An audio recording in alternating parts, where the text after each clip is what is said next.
In 2015, the global community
for the planet and for generations to come.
Declaro abierta la...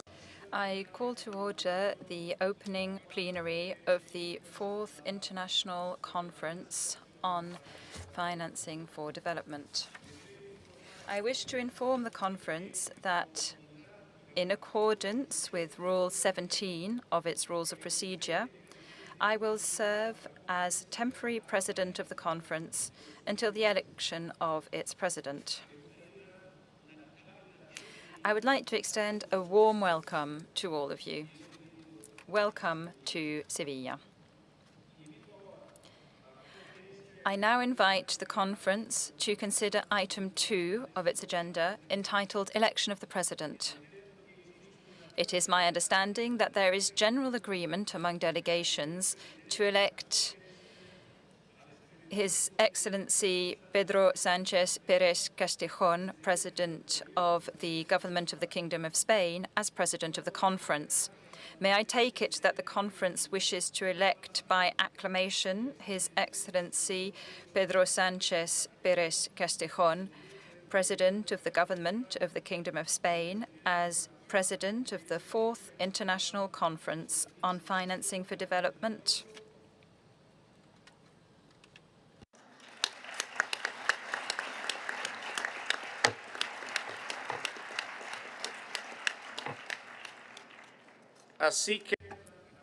It is so decided.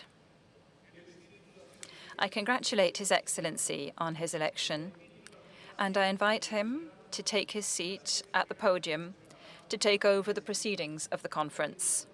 I request protocol to escort His Excellency.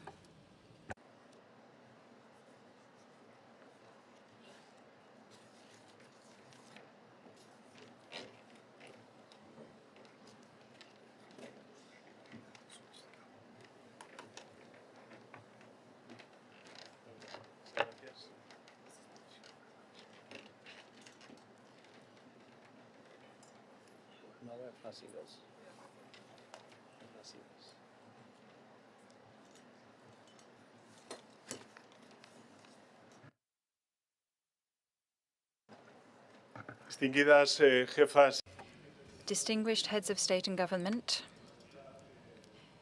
Your Majesty, the King of Spain, Your Majesty, the Queen of Spain, Your Excellency António Guterres, Secretary-General of the United Nations, Your Excellency Philemon Yang, President of the 79th session of the General Assembly, Your Excellency Bob Bray, President of the Economic and Social Council, Ministers, Excellencies, distinguished participants.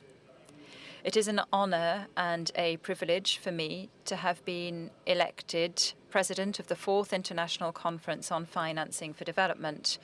Allow me now to deliver some introductory remarks as President of the conference.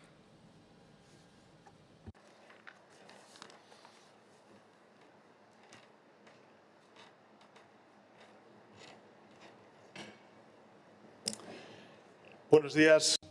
Good morning and welcome to everyone to this 4th International Conference on Financing for Development. Dear Antonio, dear Secretary General, thank you, first of all, for your work and the work of all the UN staff who have worked hand in glove with many workers from Spain to ensure that this conference will be a success. I'd also like to extend my gratitude to the Board of Andalusia and of Sevilla, the city that is hosting us. Authorities, our time is now and our place is here. We have gathered because billions of people's and lives depend on the decisions we make these days, on whether we choose ambition over paralysis, solidarity over indifference, or courage over convenience. Chers amis de tout. Dear friends from all continents, the world's eyes are upon us, not just to hear what we have to say, but also to see what we are ready to do together. And in the face of this historic challenge, we must prove our worth. Sevilla welcomes you, a city where centuries ago the world seemed to converge in one place. Sevilla was a crossroads of cultures and languages and interests which made her an unofficial headquarters of global diplomacy. If today we were to look for an early symbol of what the United Nations might be, we would find it here, in the New York, if I may, of the 16th century that was beautiful Sevilla back then, a cradle of globalism. And Spain welcomes you, a country in which Bartolomé de las Casas, Francisco de Vitoria, and the School of Salamanca contributed to laying the groundwork for the rights of people.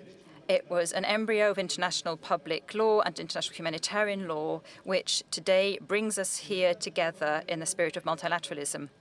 Sevilla is taking up the torch of Addis Ababa. And as we saw in the video, 10 years ago, with the 2030 Agenda and the Action Agenda, together we charted a roadmap and a plan for leaving nobody behind. The time has now come to hold ourselves to account, and there is absolutely no room for complacency. The financing gap for achieving the Sustainable Development Goals is estimated at $4 trillion annually. $4 trillion. And according to the latest progress report, only 1/3 of the measurable goals will be met. 2 out of 5 families are living in countries that have to invest more in servicing their debt than in the education or healthcare of their sons and daughters.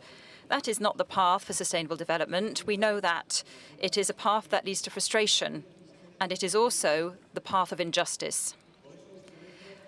Therefore, Excellencies, the government of Spain believes that this summit is an opportunity for us to change course, for us to raise our voice in the face of those who seek to convince us that rivalry and competition will set the tone for humanity and for its future.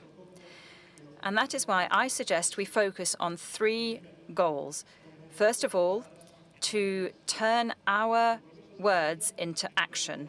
The Sevilla commitment should renew and take the legacy of Addis Ababa further. Those who wish to make swifter progress in implementing the Sevilla commitment can and must do so. And with this goal in mind, we are launching the Sevilla Platform for Action, a space for promoting coalitions and bolder initiatives in which countries, multilateral institutions, civil society, and the private sector, all interested stakeholders who wish to join forces in order to maximize their impact, can do so. This platform will be presented this afternoon, and with this platform, we will be able to translate our commitments into tangible action on the ground. The second goal is to face the major development debates with solidarity, so as to leave nobody behind. In a world in which the donor community is shrinking drastically, the time has come to step forward and not only reaffirm our commitment, but redouble it. We need to improve debt sustainability and ensure tax justice and deliver on our commitments on development aid. Developing countries need fiscal space. They need fiscal space for implementing their national strategies.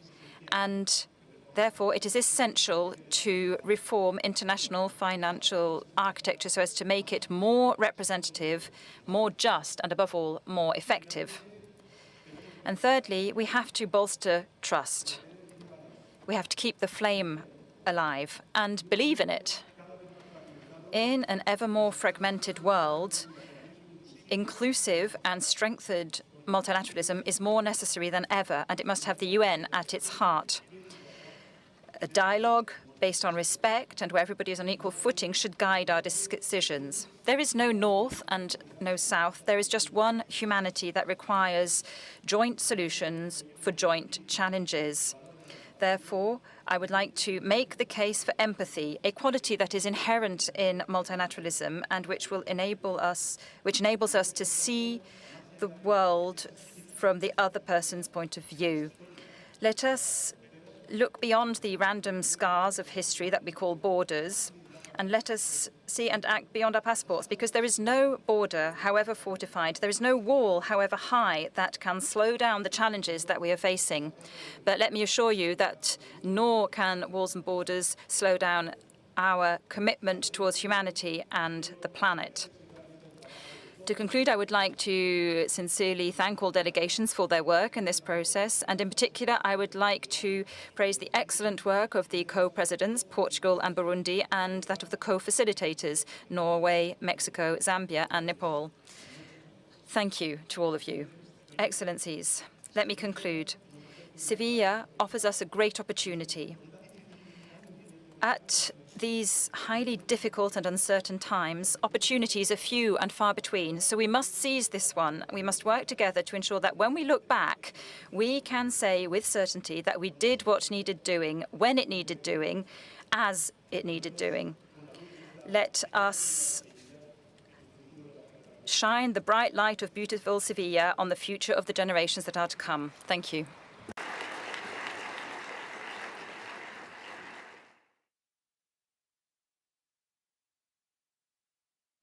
Muchas gracias.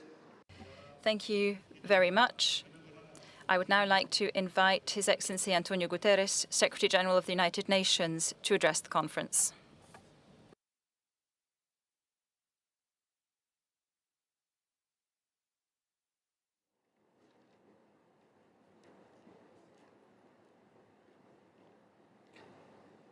Majestade, Your Majesties, Excellencies, ladies and gentlemen, I thank the government and people of Spain for their warm welcome for us here in Sevilla for this important conference. For decades, the mission of sustainable development has united countries large and small, developed and developing. Together, we achieved progress, reducing global poverty and hunger, saving lives with stronger healthcare systems, getting more children into school, expanding opportunities for women and girls,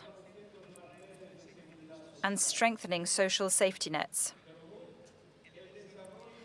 But today, development and its great enabler, international cooperation, are facing massive headwinds.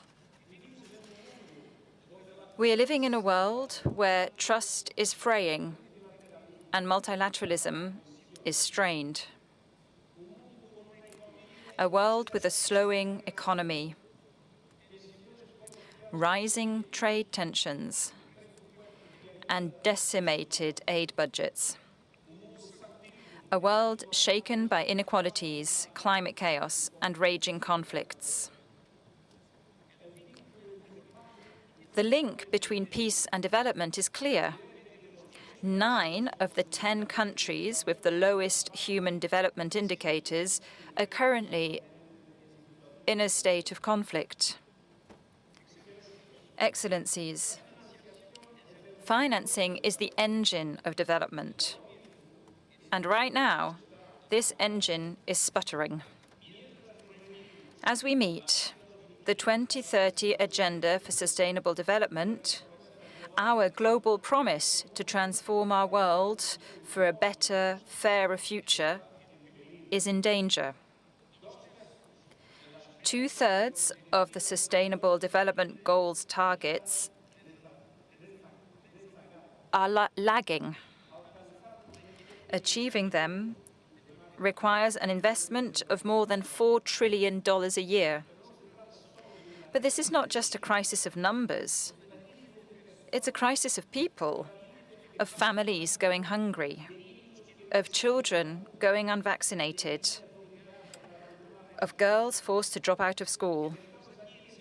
And we are here in Sevilla to change course, to repair and rev up the engine of development, to accelerate investment at the scale and speed required, and to restore a measure of fairness and justice for all.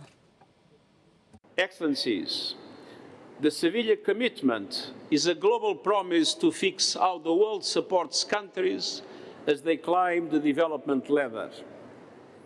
I see 3 areas of action. First, we must get resources flowing fast. Countries must lead by mobilizing domestic resources and investing in areas of greatest impact: schools, healthcare, social protection, decent work, and renewable energy. Unlocking these investments requires strengthening tax systems and tackling illicit financial flows and tax evasion, and helping developing countries dedicate a greater share of their tax revenue to the systems people need. The Sevilla commitment calls on developed countries to double their aid dedicated to domestic resources mobilizations to support this. Multilateral and national development banks must unite to finance major investments.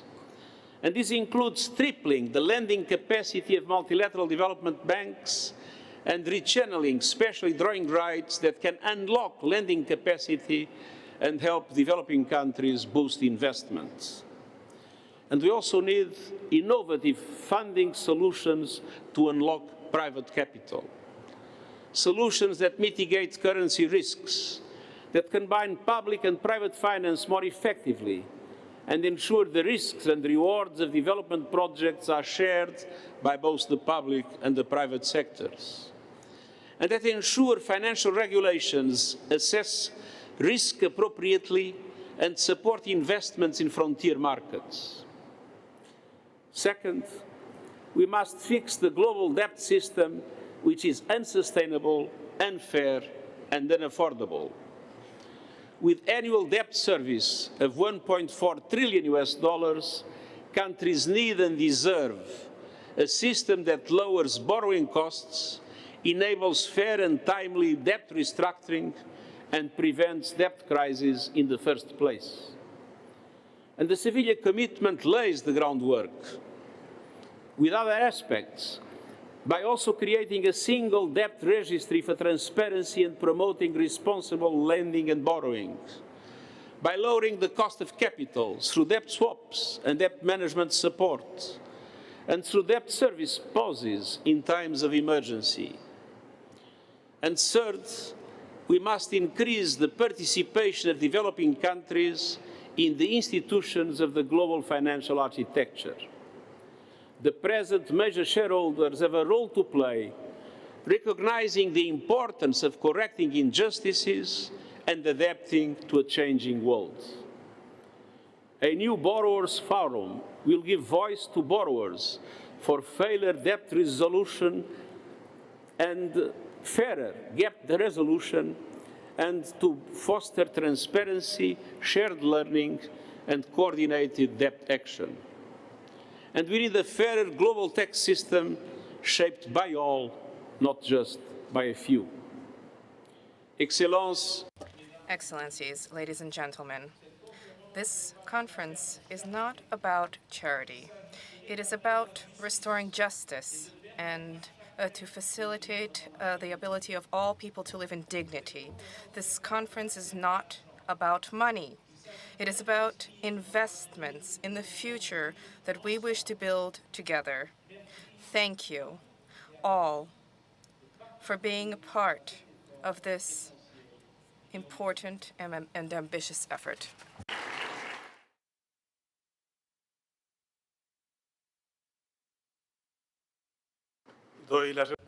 I thank the Secretary General of the United Nations for his statement, and I now invite His Excellency Philemon Yang, President of the General Assembly, to address the conference.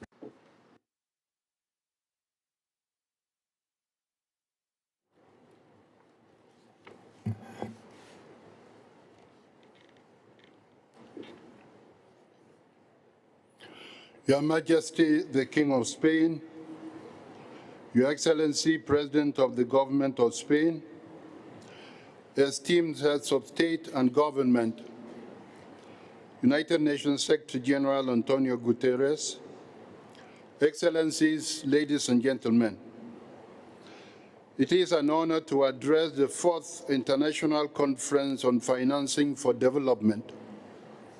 I thank the government and people of Spain for hosting us in Seville. Despite the challenges the world faces, we meet today at a determining point in our history. Both the United Nations, now in its 80th year, and for the 2030 Agenda for Sustainable Development, which is central to achieving the United Nations' most foundational aims. We are at a unique moment to take the actions necessary to realize our aspirations. We have both challenges and opportunities. First and foremost, we need to renew our trust in multilateralism with the United Nations as its center. And secondly, we must lay the necessary groundwork to fully achieve the Sustainable Development Goals. And to do so, we need the political will of all of us gathered here today.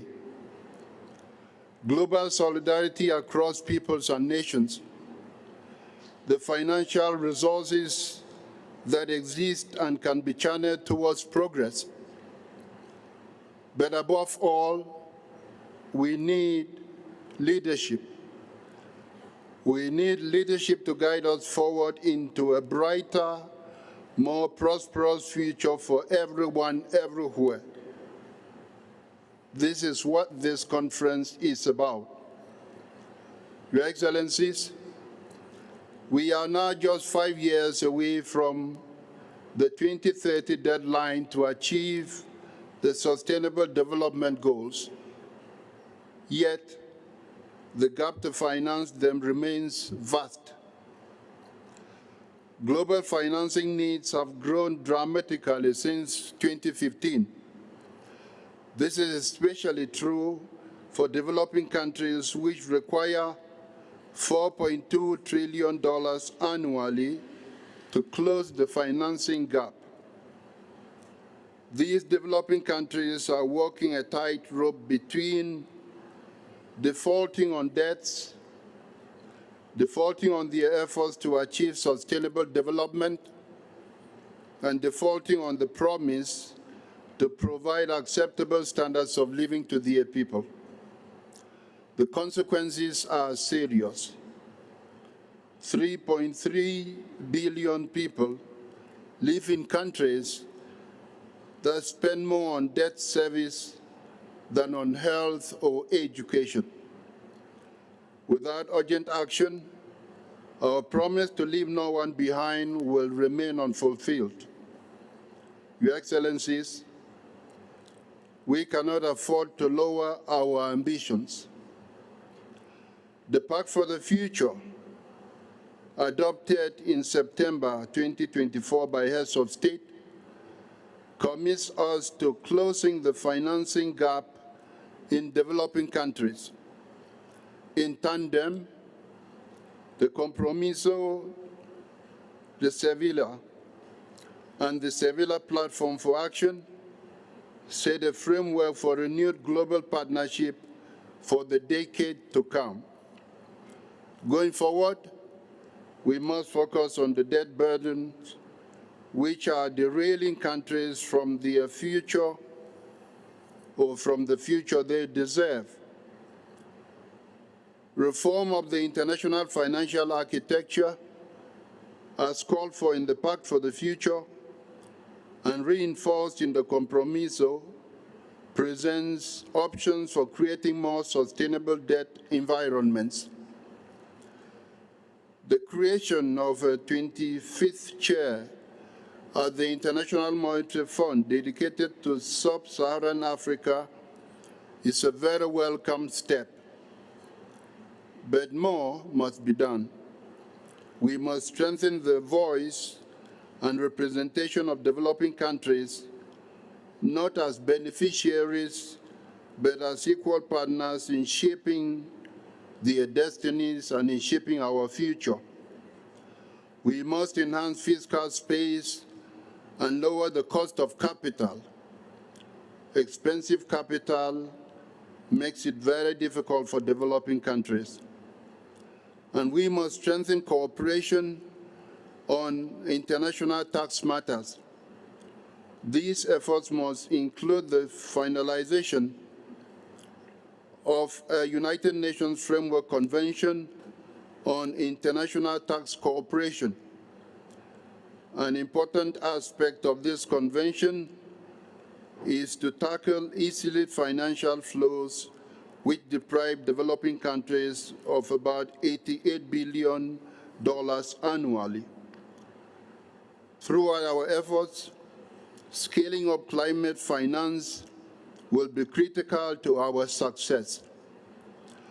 Climate funds must be additional to, rather than diverted from other development priorities. Projections show developing countries need more than $1 trillion annually to build resilience. Each member state has something to contribute, whether financing and partnerships, capacity building, or even best practices. To this end, I urge member states to follow through in providing 0.7% of national income as official development assistance. This target was exceeded by only 4 countries last year, namely Denmark, Luxembourg, Norway, and Sweden. I call on others to match this level of commitment. If fulfilled, these funds could translate into fewer people going hungry in a world of plenty, fewer people lacking access to education amid a revolution in online learning, and fewer people falling behind in the global pursuit of progress. Your Excellencies, it is time to keep our promises. Let us ensure that Seville is remembered for what was set in motion: collective action to provide additional, innovative, adequate, affordable, predictable, and accessible financing for development from all sources, including the private sector. In fact, we have no shortage of solutions. Let us leave this conference ready to act together with hope, with ambition, and with the leadership that this moment demands. Thank you.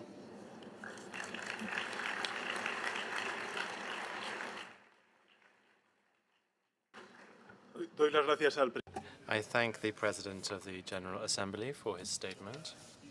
I now invite His Excellency Mr. Bob Rae, President of the Economic and Social Council, to address the conference.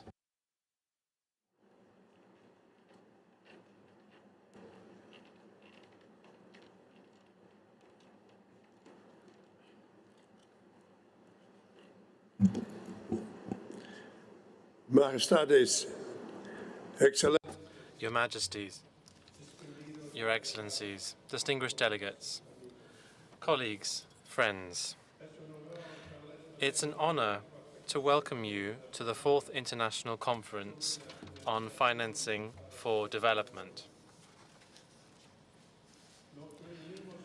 We are meeting in Seville at a critical time, full of possibilities, but also responsibilities. Around the world, political priorities are changing. Trade barriers are increasing, and international aid is shrinking. In this dynamic context, our shared commitment to multilateralism and sustainable development has never been so important. That is why we are gathered here today, to reaffirm our commitments and to set out our collective future. To overcome the fractures within our global financial system, to equip ourselves with the tools that will allow us better to respond to the challenges of today and to meet the needs of tomorrow, and to build a new path that is fair, inclusive, and sustainable. This is a unique opportunity for us to remodel and improve the global financial architecture. my friends, the stakes could hardly be higher. Financing needs for sustainable development have increased dramatically, and we have all an obligation to work collectively to be able to successfully respond to these critical needs. Climate finance is critical to address mitigation and adaptation needs of countries. The most vulnerable, from the least developed countries to small island developing states, continue to shoulder the heaviest burdens, and at the same time, they are given the fewest resources. We need tangible progress for the most vulnerable. It was a wise person who once pointed out that strategy without resources is better called hallucination. We have come a long way. Since the end of the Second World War, the 80 years that we are now recognizing today as a key anniversary for the United Nations, let us at least recognize that the global economy has been transformed, that billions have been lifted out of poverty, that we have in fact seen a tremendous increase in living standards, in education and healthcare across the world. This progress does not only come from international institutions like the UN, the World Bank, the International Monetary Fund, but also from critical national and local efforts, what we call mobilizing domestic resources. This is what has helped to build the world we now live. It comes from not just governments, it comes from civil society, it comes from companies and workers who are creating wealth in partnership. Partnership is a word we have to get more used to as we see our resources around us dwindling. We simply must break down the silos that exist in every one of our institutions and between all of our institutions if we are going to succeed. But there is still an opportunity for us to reimagine how we can reinvest in the pillars of sustainable development, planet, peace, prosperity, and yes, once again, a word we must use often, partnership. Let me suggest this opportunity requires bold and sustained action in 4 key areas, and many of my colleagues from the podium have mentioned these as well. I just want to emphasize them. The first is that we have to close the financing gap for the Sustainable Development Goals. That is going to require greater resources from each and every one of us. Second, we have to continue to improve the global financial architecture to make it more representative, to make it more responsive, and to make it more resilient. All of the elements that this requires have been set out by the Secretary General and the President. Third, we must build trust.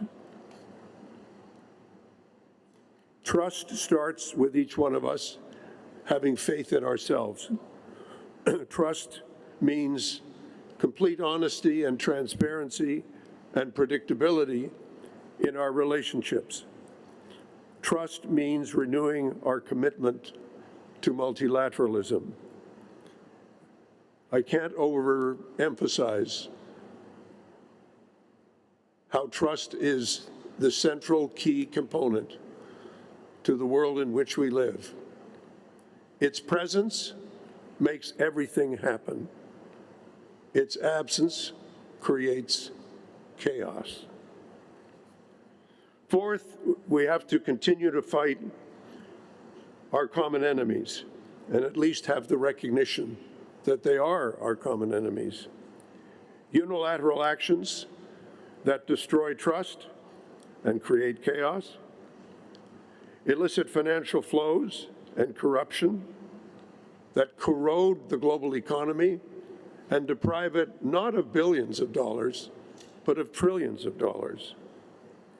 We now have a multi-trillion-dollar challenge for the global economy that we must deal with. As the President of the Economic and Social Council, I'm very proud of our work over this past year, but I will not dwell on it.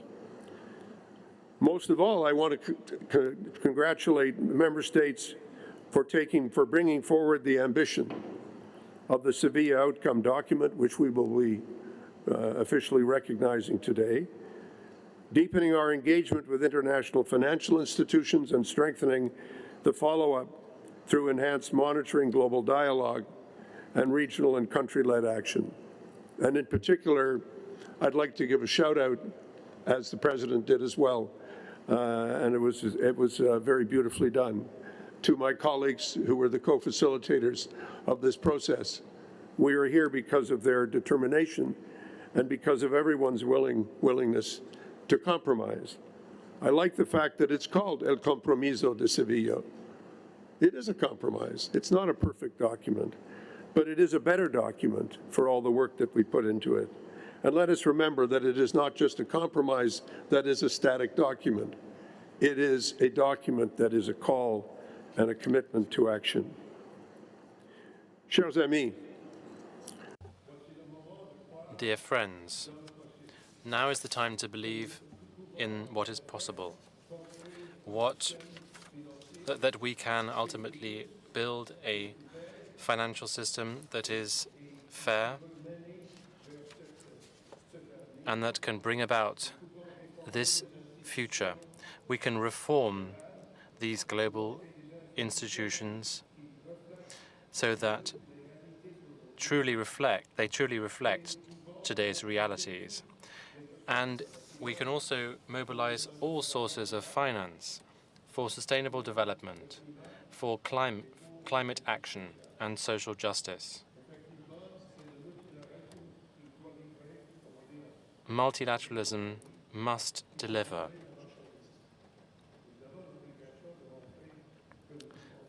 Multilateralism must come up with the goods, and we must show this. Financial system that serves humanity. It sounds like an impossible task, but in fact, it can be done. But let me suggest a simple formula that the future is not inherited. Looking around this great city, we see what people built and have built over hundreds, indeed thousands of years. We inherit that, but we have to build other things. We have to build our own buildings, our new partnerships, our new political will.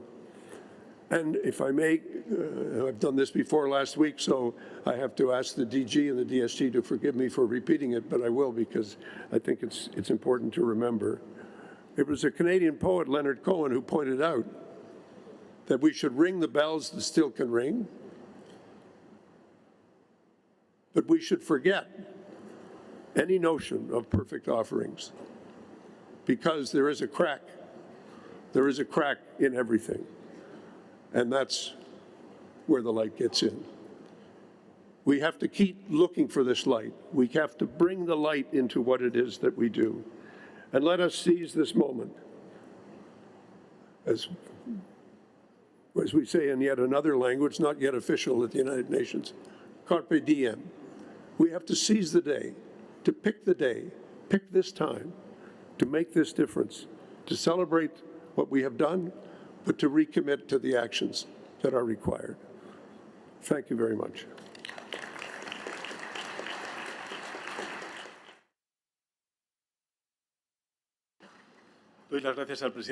I would like to thank the President of the Economic and Social Council for his statement. I now invite Mr. Ajay Banga, President of the World Bank Group, to address the conference.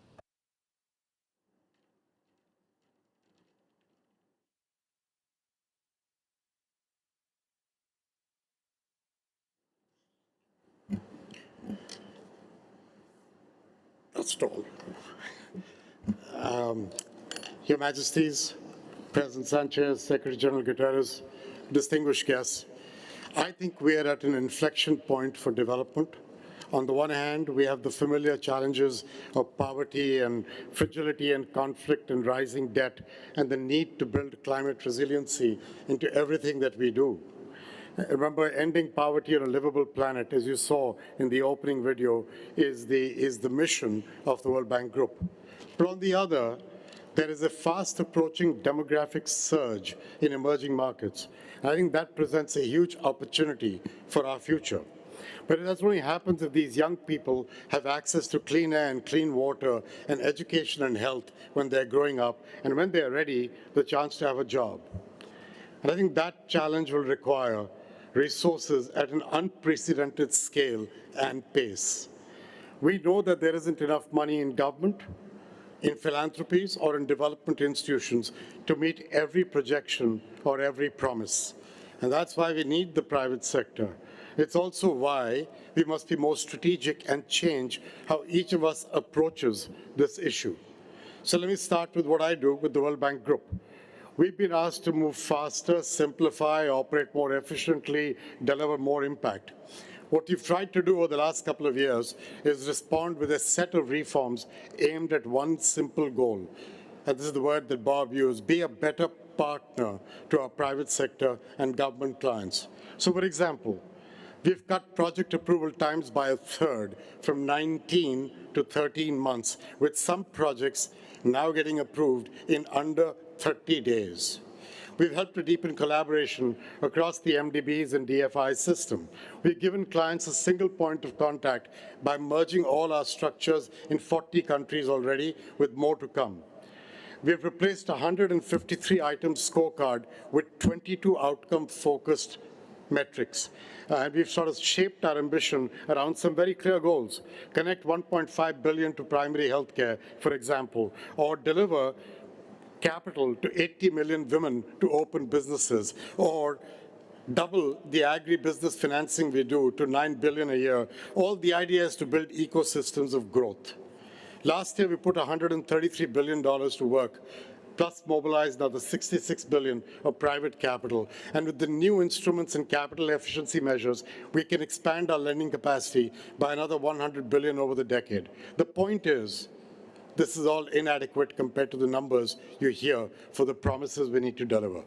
Even our IDA 21 replenishment campaign, for which I thank many of you in the audience, including the government of Spain for their generosity, even that replenishment campaign, which put together with our leverage capacity, allows us to raise $100 billion for the next 3 years, 70% of which will go to Africa. Even that, at the end of the day, is inadequate when you add the challenges and the money that needs to be put to work. Now, there's many ways to tackle this. We're not all just stuck. So for governments, the starting point is spending better. In developing countries, if they raise their revenues, as I think Antonio mentioned, domestic resource mobilization, if they raise their revenues to 15% of GDP, they could unlock $400 billion annually. In partnership with the IMF, and Nigel is here, we're helping them get there, and then we assist them with budget reviews, cutting what doesn't work, shift spending to what does. We've already done this for 13 countries. We're in the process of doing it for 11 more. What happens when you're doing these reviews is you discover hidden potential, like the $1.25 trillion every year that is spent on subsidies for agriculture, fisheries, and fossil fuels around the world. Don't get me wrong, some of those are necessary, but many are inefficient. You repurpose a portion and you could free up funds while still protecting the vulnerable. So such actions can take us far, but we need the private sector and the jobs they create, because jobs are the surest way to put a nail in the coffin of poverty. But the private sector cannot succeed alone. Our communal efforts are needed to create the right conditions, and I put those in 3 pillars. The first is essential infrastructure, both physical, roads, ports, water, power, and human, healthcare, education, and skills, each with resiliency built into it. Second, a business-friendly environment, clear laws, transparent institutions. Third, support to scale for the private sector through capital and tools that reward risk-taking and the sharing of the returns between the public and the private. I think the bank delivers all of these. We operate across the continuum of public financing, knowledge, and private sector tools. What we're trying to do is focus on 5 sectors that generate local job creation. These are not sectors that are dependent on outsourcing from the developed economies. And that's infrastructure, physical and human, agribusiness, healthcare, tourism, and local value-added manufacturing. The potential of these sectors will only be realized if capital flows. Private investors don't fund good intentions. They fund opportunity, and they go where there is a probability of return. I was in the private sector for 40 years. I learned one thing: a probability of return with a management of risk, and I'll put my money to work. Over 5 years, the World Bank Group has provided $560 billion in financing, the last 5. We've mobilized $200 billion in private capital, and what doesn't get counted, we've also raised $250 billion from investors through bonds. The point is, it's still not enough. That's why we brought to work with the private sector through the lab that actually Mark Carney and Shriti Vadera ran for us until Mark moved on to a somewhat more important role. And we're now deploying sort of practical tools to overcome each of these. The first, regulatory policy certainty. We're helping governments create investable environments. We're proving that it works through the energy compacts we're doing right now with a number of governments in Africa, many of whom are here in this room. They're committing to regulatory reforms. The idea is to advance our goal of providing electricity to 300 million people by 2030 in partnership with the African Development Bank. Second, political risk insurance. Even if you get this regulatory policy, the private investor needs this kind of insurance. We've streamlined our guarantees. Early signs, both in volume and client feedback, are very promising. Third, foreign exchange. Volatility will deter long-term investing. So 1/3 of IFC's long-term commitments now in local currency, and we're headed to a target of 40% by 2030. Fourth, junior equity capital. We have launched the Frontier Opportunities Fund. This is a vehicle we have seeded with $100 million of IFC's income currently. We plan to do that every year. The idea is to absorb first loss risk. It's built to grow through donor and philanthropic contributions. And last, securitization, where we're working with global financial partners to standardize and package our loan portfolios and those of our brothers in the other MDBs, making it easier for large institutional investors to come into the emerging markets. Each of these efforts, the purpose is lower barriers that keep capital on the sidelines. But the real measure of success is not capital. It's whether we make a difference in people's lives. There is no greater difference than helping a person find dignity and find hope. And that only comes with a job. A friend of mine once said, poverty is a state of being and a state of mind. The being you can tackle with the earnings from a job. The mind is the dignity that a job gives you every day. By 2050, more than 80% of the world's population will live in countries we now call developing. In just the next decade, 1.2 billion young people will reach working age in these countries, and they will be competing for only 400 million jobs that are likely to be created. That's a gap of 800 million. This generation has the collective power to shape the course of humanity for the next century. The question is, does that power ignite or does it impede? And that will depend on the choices we make at events like this. We have the opportunity. Do we have the will to create the conditions for job and unlock a generation's potential? That's the dedication that you'll find us at the World Bank moving towards. Thank you very much, sir.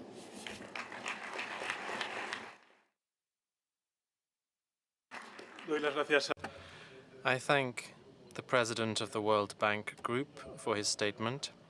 I now invite Ms. Ngozi Okonjo-Iweala, Director General of the World Trade Organization, to address the conference.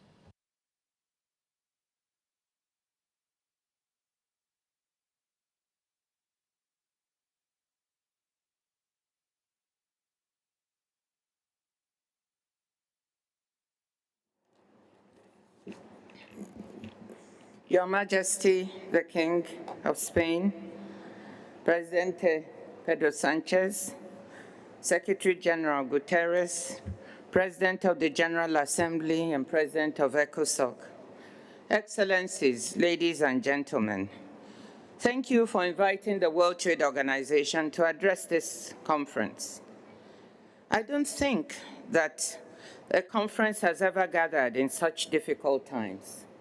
Difficult for the world, for our shared development aspirations, and for the means to finance the attainment of these aspirations. After decades of positive contributions, which I must remind you, increased incomes in rich countries and lifted 1.5 billion people out of poverty in the developing world, the global trading system has now been severely disrupted. Developing countries that had been hoping to increase export revenues to help prevent deterioration in their balance of payments must now contend with disruptions so considerable that they are feeding into financial instability. Amid unilateral tariff measures and record levels of policy uncertainty, at the WTO we have sharply downgraded our forecasts for the year.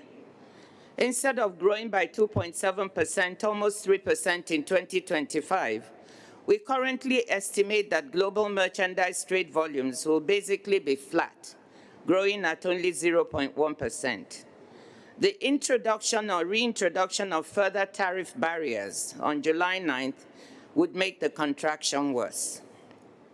This is why we have argued that least developed countries as a group and Africa as a region should be exempted from these reciprocal tariffs, so we can better integrate them into the world trading system, not further exclude them, so that they can stand a better chance to earn the resources with which to deliver on the Sustainable Development Goals. So where do we go from here? The outcome document, Compromiso de Sevilla, rightly recognizes international trade as an engine for development. It is through trade that you can help earn your own domestic resources to finance your development. We therefore need to bolster stability and predictability in global trade. This involves action at multiple levels. First, we need to shore up the 74% of global goods trade that continues to cross borders on the basis of the WTO's most favored nation tariffs. And we need to ensure more countries can seize exciting opportunities to earn more resources to finance themselves through services, digital, green, and blue trade. Second, we believe that cooperative solutions to existing trade problems, not unilateral approaches, are the best way to go. But at the same time, we need to ask ourselves, how did we get here? And we need to respond to legitimate criticisms by the United States, the European Union, developing countries, and others that have been raised by trying to listen to these criticisms and reform and reposition the World Trade Organization. We must not waste this crisis if the WTO is to continue to offer a good value proposition for its members. Ministers must step up at the upcoming 14th Ministerial Conference in Cameroon and embrace and push forward the necessary reforms. We need to complement these multilateral reforms by also stepping up ongoing economic integration at the regional level in Europe, in Africa, Asia, and Latin America. Most regional agreements are built on the WTO platform and complement the WTO. Deepening them would strengthen the international trade architecture and foster greater certainty in trade. Third, to unlock trade, we need to unlock and leverage investment and trade finance. As the outcome document recognizes, attracting domestic and foreign investment to countries and communities on the margins of the global economy is vital to make growth inclusive. At the WTO, we are poised to contribute positively to this agenda with our new plurilateral instrument for investment facilitation for development, which will complement all the things that Ajay said they are doing at the World Bank. Fourth, we need to reduce trade finance gaps in developing countries. This would help accelerate trade and improve countries' fiscal positions. Our studies with the International Finance Corporation show that only 10 to 25% of goods trade is financed in many developing countries. Doubling this coverage would boost trade flows by an estimated 8% per year on average and allow countries to earn more of their own domestic resources. Fifth and finally, at this World Financing for Development Conference, with so many leaders present, I must reiterate what Ajay Banga said. I want to emphasize once again that we have large amounts of financing locked up in harmful subsidies, which we should seek to repurpose. He mentioned 1.2 trillion. Actually, if you add some of the ones on agriculture and water and fisheries, harmful fisheries subsidies, we have almost $2 trillion locked up in subsidies that are doing more harm than good. Recognizing the political difficulties involved in phasing out subsidies, I know this is not easy. I would just point out that if we can repurpose 1/3 to 1/2 of this, we would have much of the resources we need to address the problems that we are talking about tackling for the Sustainable Development Goals. At the WTO, we have done our part. We have delivered on SDG 14.6 on phasing out $22 billion in harmful fisheries subsidies that lead to illegal, unregulated and unreported fishing of our oceans. 102 countries have ratified this agreement so far. We need only 9 more for it to come into effect. So if your country has not ratified, please do so immediately so we can fully deliver on this SDG. In conclusion, Excellencies, yes, we're in difficult times and we face tough constraints, but we still have room to act at home and with each other to put sustainable development and financing back on track. A reformed multilateral trading system is certainly poised and willing to do its part. Thank you.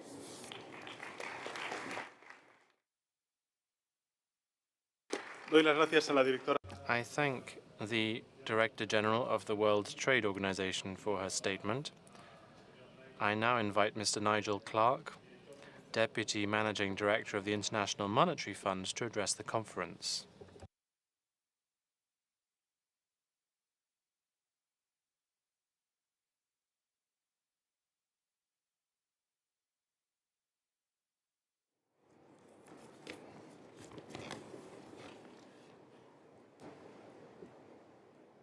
Your Majesties, the King and Queen of Spain, President of the Conference, Prime Minister Sanchez, United Nations Secretary General Guterres, President of the General Assembly, President of ECOSOC, Excellencies and authorities, good morning. Thank you for the opportunity to speak to you today on behalf of the International Monetary Fund. It's a great honor to join you at this, the 4th Financing for Development Conference. This conference comes at a particularly challenging time. Once again, the resilience of the world economy is being tested. Uncertainty is escalating as major policy shifts reshape countries' priorities. And despite progress that has been made on trade talks and the scaling back of some tariffs, trade policy uncertainty indicators are off the charts. This has major implications for developing countries for whom risks have grown. Risks to short-term and long-term growth, risks of tightened financing conditions, and yes, risks to their development agenda, including due to cuts in overseas development assistance. This is why this conference is so important and so timely. It provides an opportunity to take decisive and necessary steps to accelerate development progress. And these steps must be taken both at the individual country level, but also at the international community level. With that in mind and with this opportunity in our hands, let me stress 3 critical priorities, 1 at the country level and 2 at the international level. First priority at the country level, implement strong domestic reforms. In an uncertain economic environment, the work to advance development must begin at home. And let me point to 2 sets of critical reforms within this first priority. First, domestic revenues remain the bedrock of country-led efforts for sustainable growth and development. Many countries can boost resources available to them by broadening the tax base and improving compliance. And secondly, by building strong public financial management systems, they can redirect spending to sectors like health and education and well-targeted social safety nets and growth-enhancing public investments. Second priority, at the international level, ensure that support is coordinated and tailored. Development partners must help with policy advice, capacity building, and financial support. And to be effective, assistance should be tailored to countries' individual circumstances and challenges. Indeed, while developing economies have many characteristics in common, there are keen differences in their economic conditions. The needs of the poorest and most fragile countries in particular, who are often the hardest hit by global shocks, demand our attention. And for those countries, concessional financing remains of critical importance. The third priority, also at the international level, address debt vulnerabilities. The risk of systemic debt crisis seems broadly contained for now. But many countries continue to struggle with high interest costs and refinancing needs that constrain their ability to finance critical development spending and build resilience. This is why the international community must further improve debt restructuring processes to ensure that countries with unsustainable debt have access to timely and sufficiently deep debt relief. We have already seen progress under the Common Framework and at the Global Sovereign Debt Restructuring Roundtable. And the recently published Sovereign Debt Restructuring Playbook is an important resource for countries considering a restructuring. But, Excellencies, there is still much more work to do. The IMF is doing its part in supporting developing countries. Through our tailored policy advice, we help our members make their economies more vibrant and more resilient. And we will continue to strengthen our analysis and guidance on monetary, fiscal, exchange rate, and financial sector policies.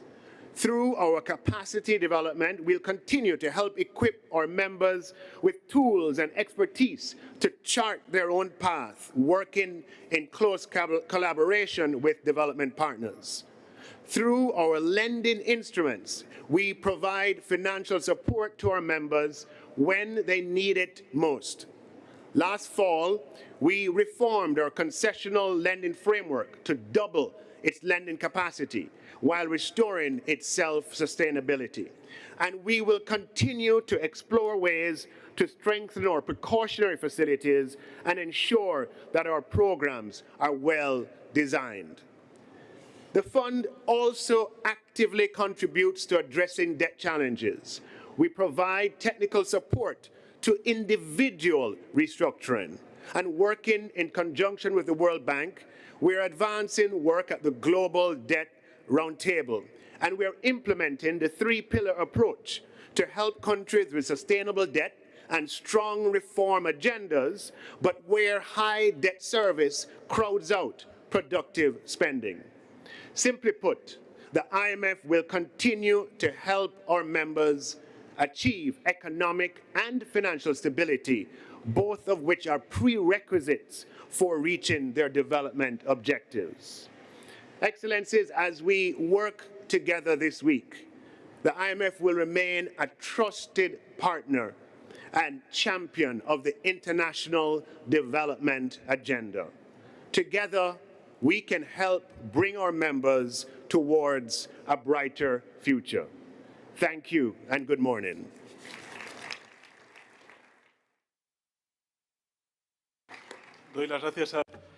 I thank the Deputy Managing Director of the International Monetary Fund for his statement.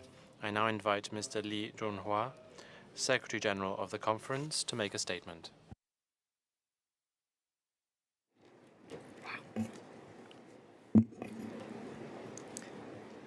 Your Majesty, the King and the Queen of Spain, Your Excellencies, distinguished delegates, dear colleagues. As the Secretary General of the Conference, it is a profound honor to welcome you all to the 4th International Conference on Financing for Development. A profound gratitude goes to our host, the government of Spain, for its firm support and warm hospitalities. This week marks a key moment in our effort to ensure every country, not just a privileged few, can mobilize resources necessary to build a just, inclusive, and sustainable future. The global financing for development process has evolved over the past 2 decades. From the Montreal Consensus to Doha Declaration, under the Addis Ababa Action Agenda, our journey has been anchored in multilateralism and solidarity. Each step was shaped by the realities of this time. Today, however, that framework is under profound stress. Global financing needs for developing countries to achieve the SDGs now exceeds $4.2 trillion annually, yet official development assistance remained stagnant or declining. At the same time, external debt servicing now consumes over 20% of the public revenues in many lower-income countries. Climate finance commitment remained unfulfilled. In this fracture of the global landscape, marked by the ongoing wars, economic fragmentation, heightened trade tensions, and declining trust in global institutions, our foundational commitments are being tested like never before. Excellencies, FFD4 offers us a once-in-a-decade opportunity to shift the tide. The Sevilla commitment is more than an outcome document. It is a new framework and a renewed global promise to mobilize finance at scale, to reform the international financial architecture, and to put the people's need at the center of the development. This conference is the product of the sustained and inclusive efforts. The United Nations Department of Economic and Social Affairs, UNDESA, has been honored to work alongside member states, UN system, and the stakeholders at every step of this journey. Through the months of negotiations, member states forged an impactful and action-oriented Sevilla commitment. As one minister put it during the negotiation, this is not about charity. This is about justice. Physical justice, climate justice, and generational justice. Through the genuine dialogue and exchange, we have strengthened the trust, broadened the consensus, and revived the spirit of the multilateralism. Excellencies, Sevilla is not an endpoint. It is a launchpad for a new era of the implementation, accountability, and solidarity. UNDESA is ready to support the member states in translating the Sevilla commitment into tangible actions by tracking progress and ensuring transparency, by building national and institutional capacity, and by fostering continuous dialogue among all partners. We believe that this is not just about raising capital. It is about rebuilding trust, expanding opportunity, and empowering every country to shape its own sustainable future. Let us rise to this moment with unity, ambition, and shared determination to finance a better world for all. Thank you.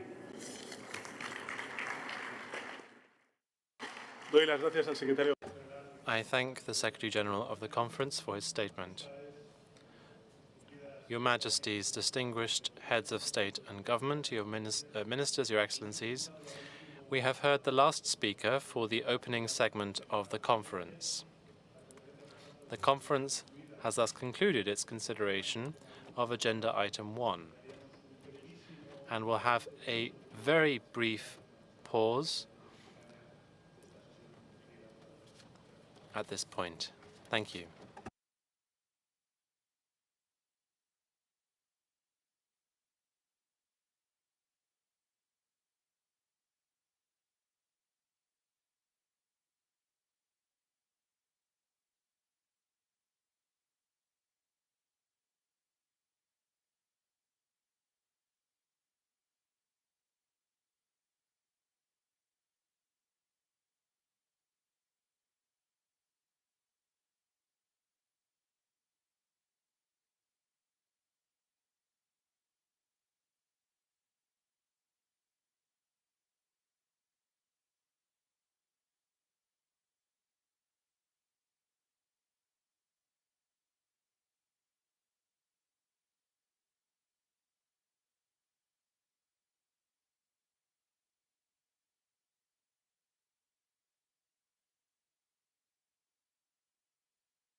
Excelencias. Your Excellencies,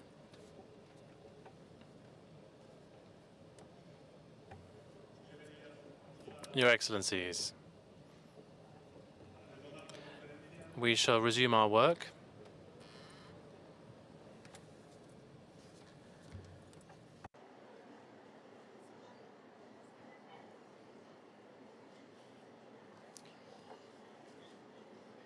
La conferencia examen. The conference will now address Agenda Item 3 of the Provisional Agenda, entitled Adoption of the Rules. And the conference has before it a note from the Secretariat, A 2025/2, which contains the provisional rules of procedure for the conference, recommended by the Preparatory Committee.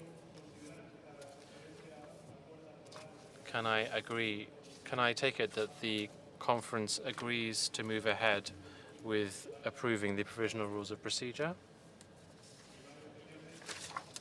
If there are no objections, it is so decided. La conferencia ha concluido así. The conference has thus concluded its consideration of Agenda Item 3, and we move on to Agenda Item 4.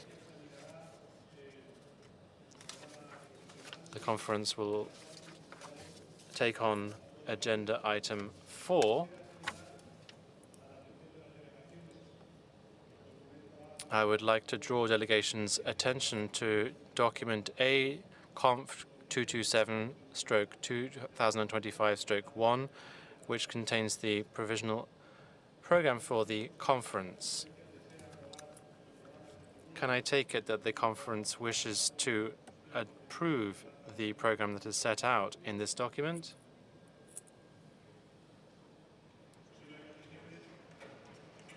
If there are no objections, it is so agreed.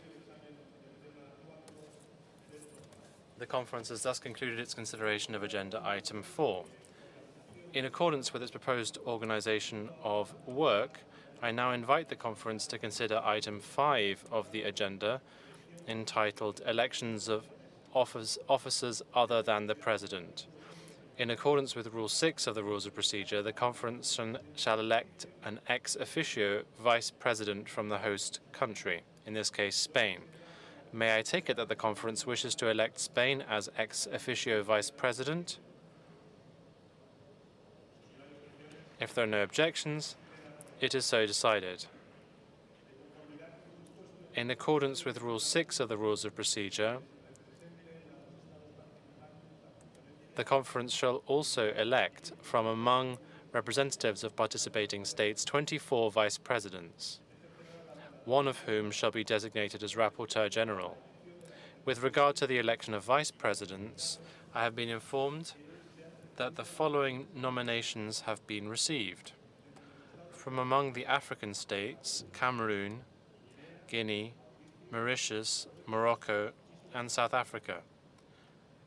From among the Asia-Pacific states, Islamic Republic of Iran, Philippines, and the State of Palestine. From among the Eastern European states, Armenia, Azerbaijan, Croatia, and Poland. From among the Latin American and Caribbean states, El Salvador, Mexico, and Suriname. And from among the Western European and other states, Austria, Germany, and Portugal.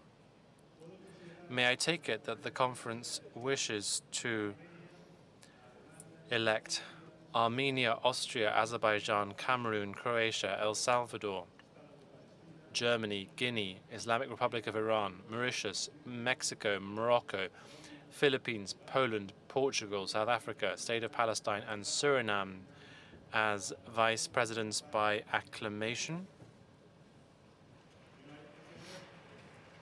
I hear no objection. It is so decided. On behalf of the conference, I congratulate the vice presidents on their election. The election of the remaining vice presidents will take place as soon as the candidatures have been communicated. I now invite the conference to proceed with the designation of the Rapporteur General of the conference. Based on the nominations received, I propose to designate Her Excellency Matu Joyini, Permanent Representative of South Africa to the United Nations in New York, as Rapporteur General of the conference. May I take it that the conference wishes to proceed accordingly? I hear no objection. It is so decided. On behalf of the conference, I congratulate Her Excellency Matu Joyini, Permanent Representative of South Africa to the United Nations in New York, on her designation as Rapporteur General of the conference. The meeting has thus concluded this stage of its consideration of Agenda Item 5, and we move to Item 6.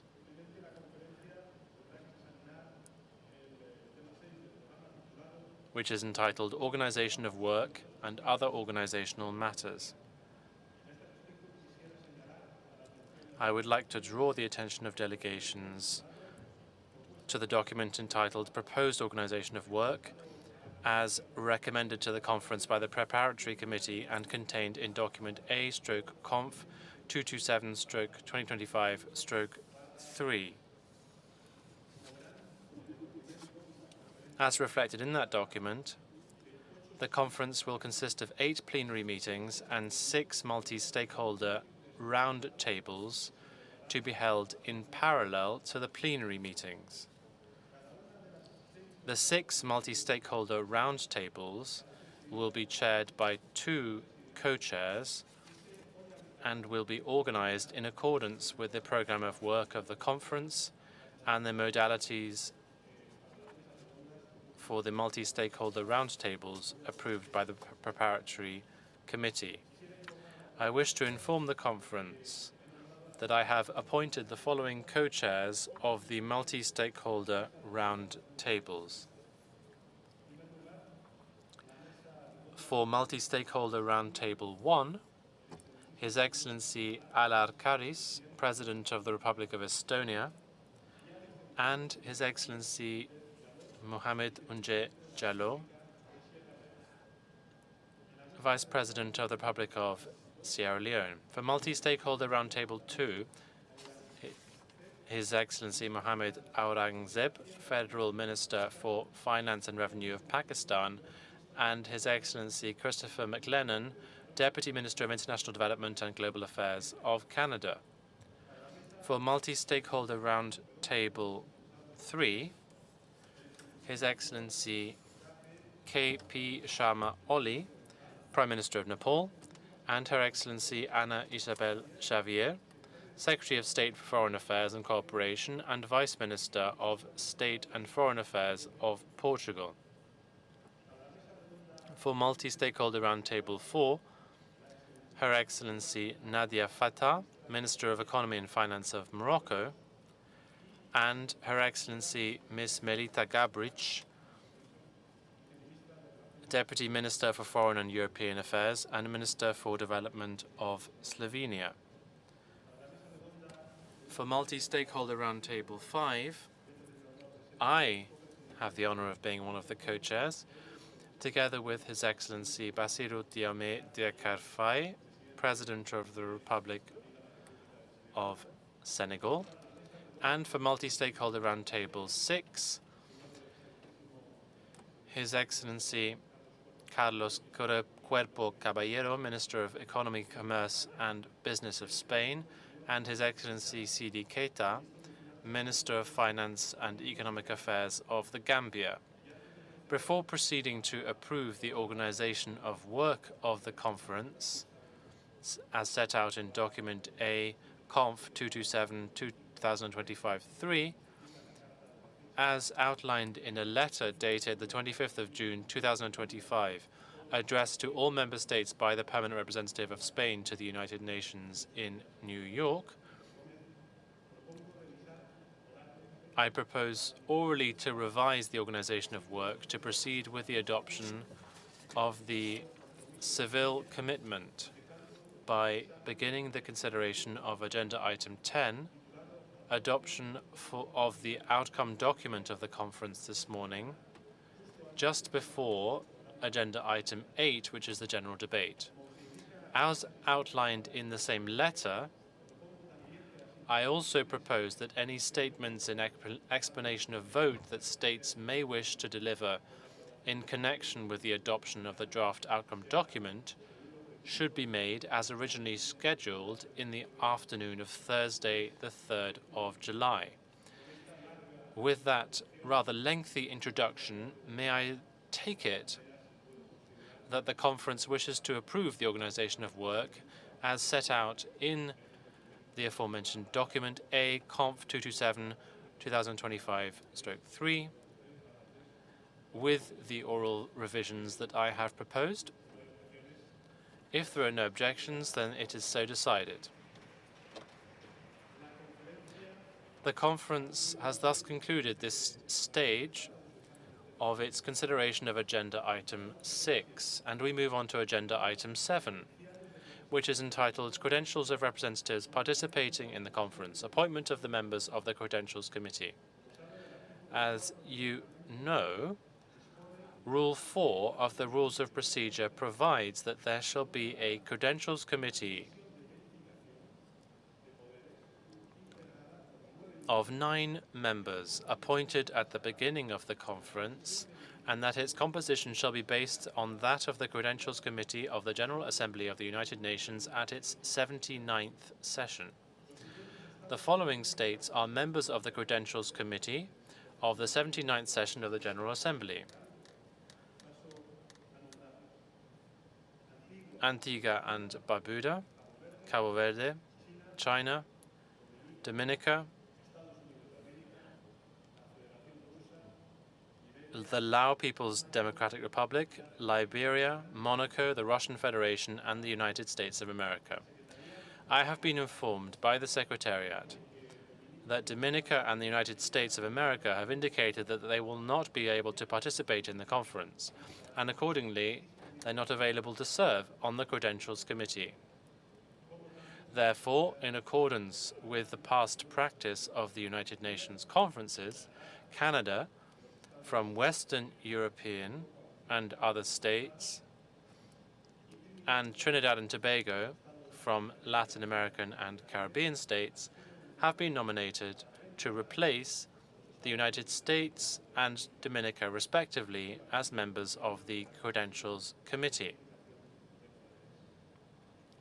May I therefore take it that the conference wishes to appoint Antigua and Barbuda, Cape Verde, Canada, China, the Lao People's Democratic Republic, Liberia, Monaco, the Russian Federation, and Trinidad and Tobago as members of the Credentials Committee of the conference?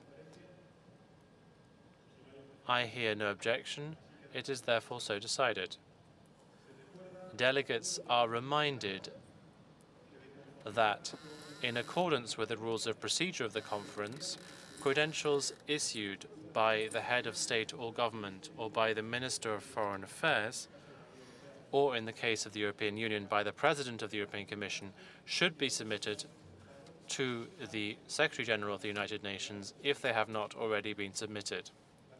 The conference has thus concluded its consideration, Your Excellencies, of sub-item A of agenda item 7. Distinguished heads of state and government, Your Excellencies, distinguished delegates, the conference will now proceed to consider agenda item 10, which is entitled Adoption of the Outcome Document of the Conference. The conference has before it a draft resolution contained in document A/Conf 227/2025/L.1 entitled Sevilla Commitment, as recommended by the Preparatory Committee at its closing meeting on the 17th of June. I would like at this point to thank all states for their constructive participation in the negotiations on the Seville Commitment. Particular thanks are due to the co-chairs of the Preparatory Committee, His Excellency Zeferin Maniratanga, Permanent Representative of the Republic of Burundi to the United Nations in New York, and His Excellency Rui Vinhas, Permanent Representative of Portugal to the United Nations in New York. I would like to thank them for guiding the work of the preparatory committee.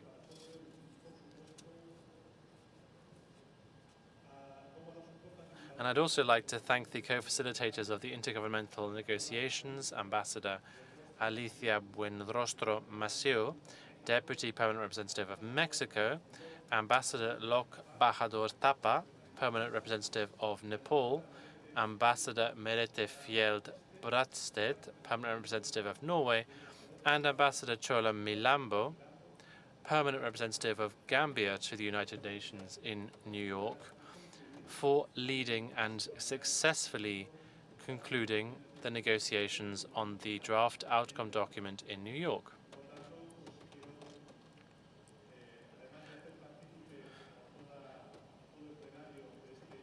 In addition to bearing witness to this extraordinary success, I would now like to ask if the conference would like to adopt the Seville commitment as is contained in document A Conf 227-2025 L1. If there are no objections, it is so decided.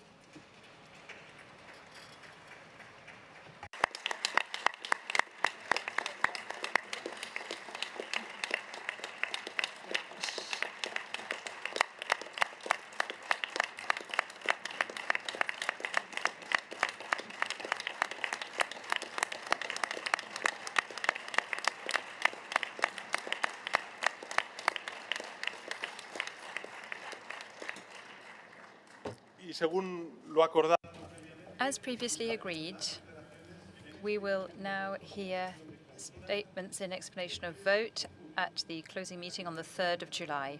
The conference has thus concluded this stage of its consideration of agenda item 10.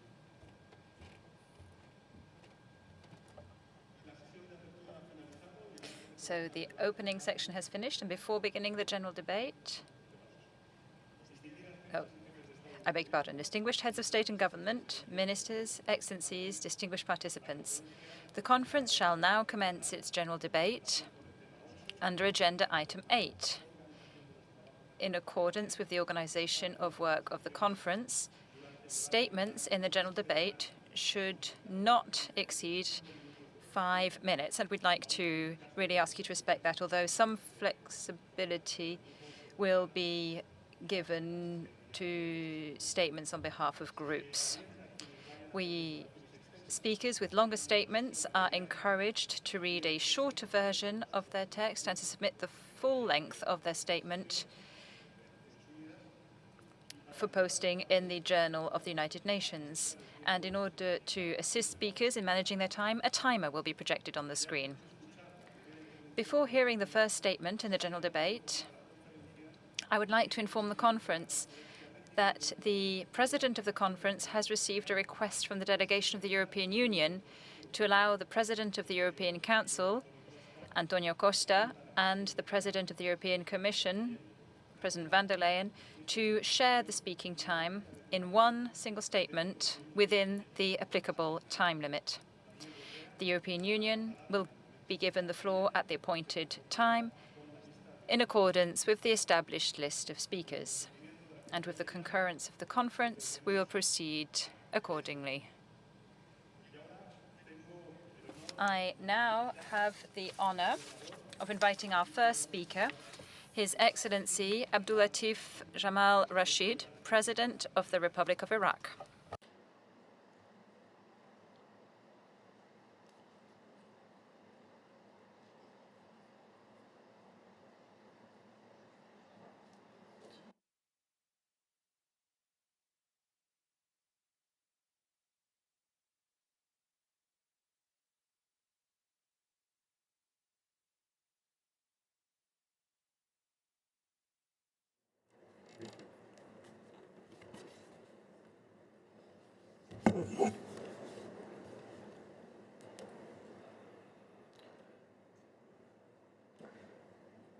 Mr. President, I am pleased to deliver this statement on behalf of the Group 77 and China.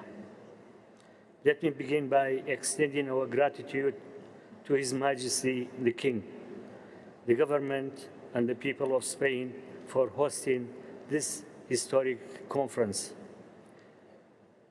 and for the warm hospitality extended to our delegations. It is a privilege to gather here to reaffirm our commitment to multilateralism and global partnership on financing sustainable development. The Group of 77 and China wish to express a sincere appreciation to the co-chairs of the preparatory committee and the co-facilitators for their leadership throughout this complex process. We also appreciate their efforts to ensure that the process remains inclusive and transparent. Mr. President, this conference is being held at a critical juncture with those than 5 years to achieve the Sustainable Development Goals. The world remains on the track to achieving the ambitious agenda we committed to it in 2015.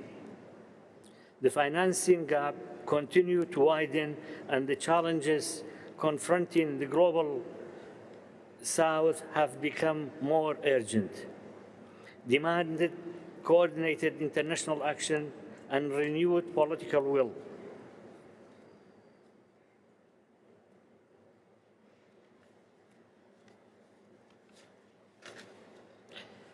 Against this backdrop, the Groups of 77 and China welcomes the adoption of outcome documents by consensus. We support this document as a balanced, constructive, and forward-looking framework that reflects the collective aspirations to scale up efforts in mobilizing financing for sustainable development, especially in developing countries. The outcome reflects the group's shared commitment to solidarity and cooperation. It must serve as a foundation to address the systematic imbalances in the global and economical financial system, and to ensure that the voices and priorities of developing countries are heard. Mr. President, Group of 77 and China reiterates the centrality of North-South cooperation as the foundation of international development. We emphasize the importance of fulfilling all official development assistance commitments and of providing adequate finance to developing countries in the line with their national priorities. At the same time, we reaffirm the value of South and South cooperation as a complement to North-South cooperation, guided by the principle of mutual respect and non-conditionality. We believe in strengthening domestic resources, mobilizations of sustainable development. We must improve the international tax system, scale up foreign direct investments, lower remittance costs, challenge provide investment, reform the international financial architecture, ensure fair representations of developing countries in the international financial institutions, and eliminate all unilateral economic, financial, or trade measures against developing countries. We must also expand access to technology, capacity building, and long-term financing. The civil commitment can serve as a good basis for all to deliver the equality and quantity of the funding to accelerate sustainable development. We must continue to focus on those furthest behind and ensure that we live up to our commitment to leave no one or country behind. If one of us fail to achieve the agenda, we all fail. Moving forward, effective implementations of commitments is key.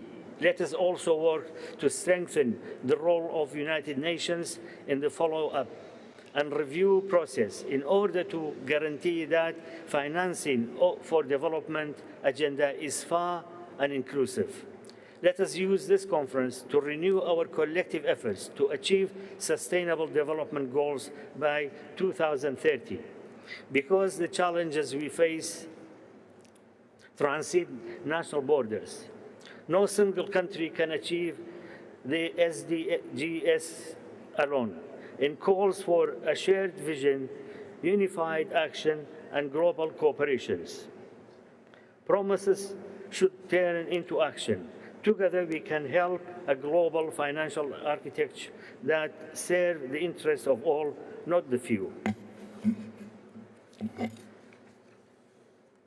The Group of 77 in China stands ready to engage with all the partners to ensure that financing for development becomes a true engine for sustainable and equitable progress. I would now like to deliver a statement in my national capacity.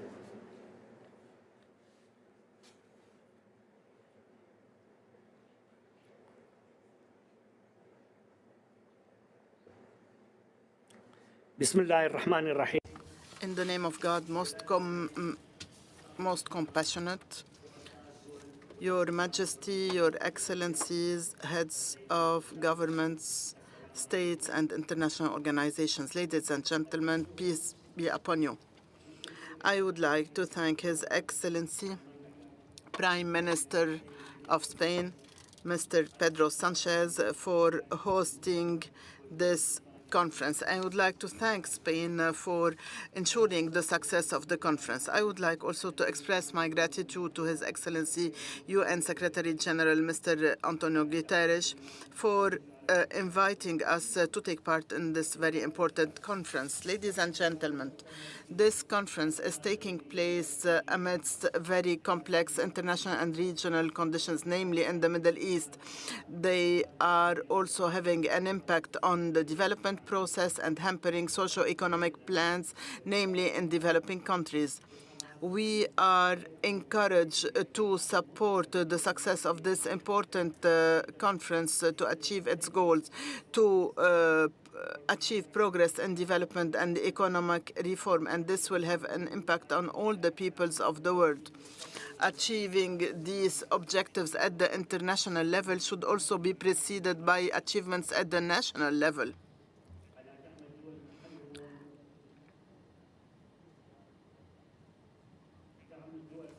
من خلال بنوك التنمية المتعددة الأطراف. لقد واجه العراق ونتيجة للسياسات اللي مارستها النظم الدكتاتورية المتعاقبة وعلى مدى أكثر من نصف قرن من الزمان تحديات كبيرة تمثلت بحروب داخلية ودولية وحصار اقتصادي.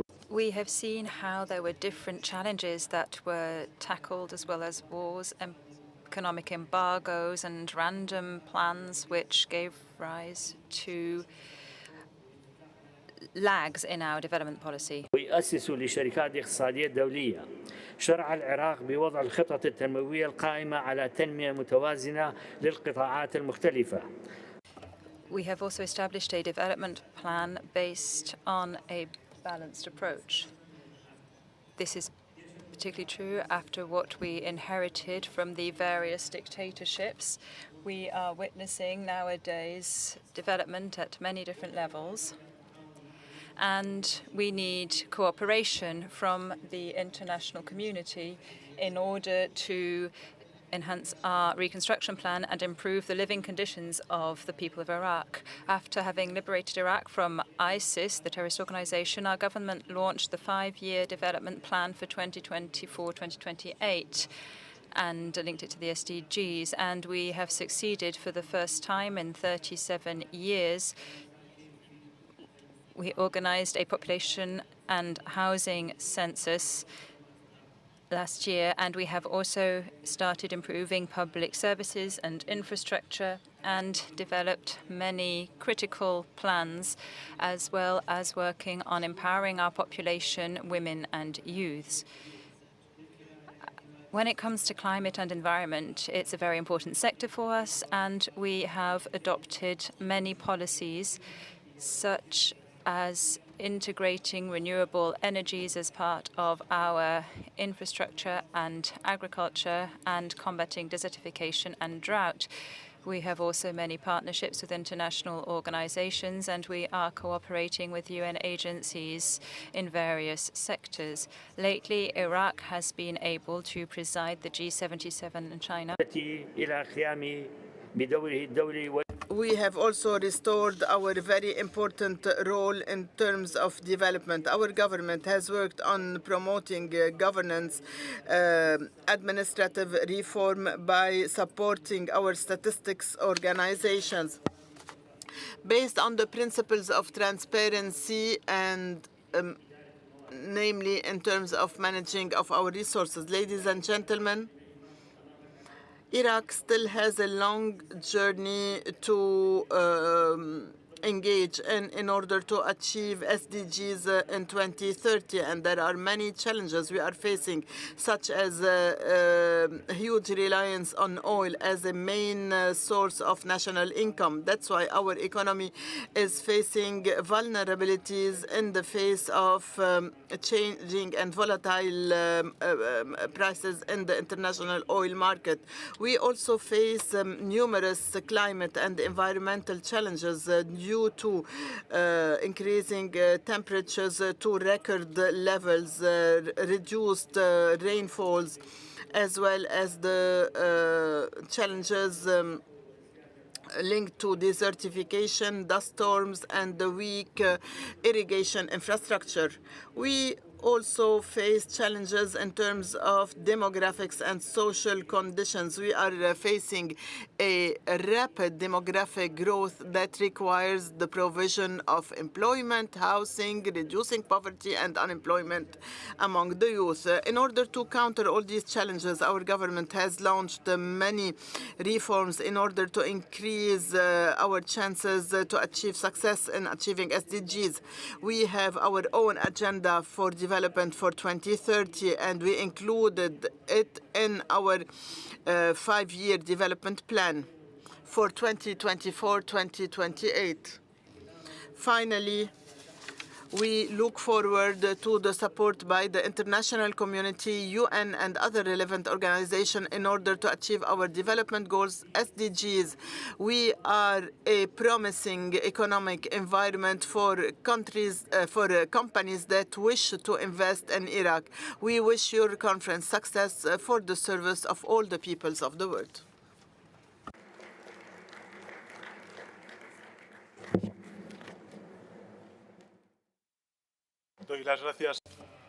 I thank the President of the Republic of Iraq, and I now have the honor of inviting His Excellency João Manuel Gonçalves Lourenço, President of the Republic of Angola, to speak on behalf of the Group of African States.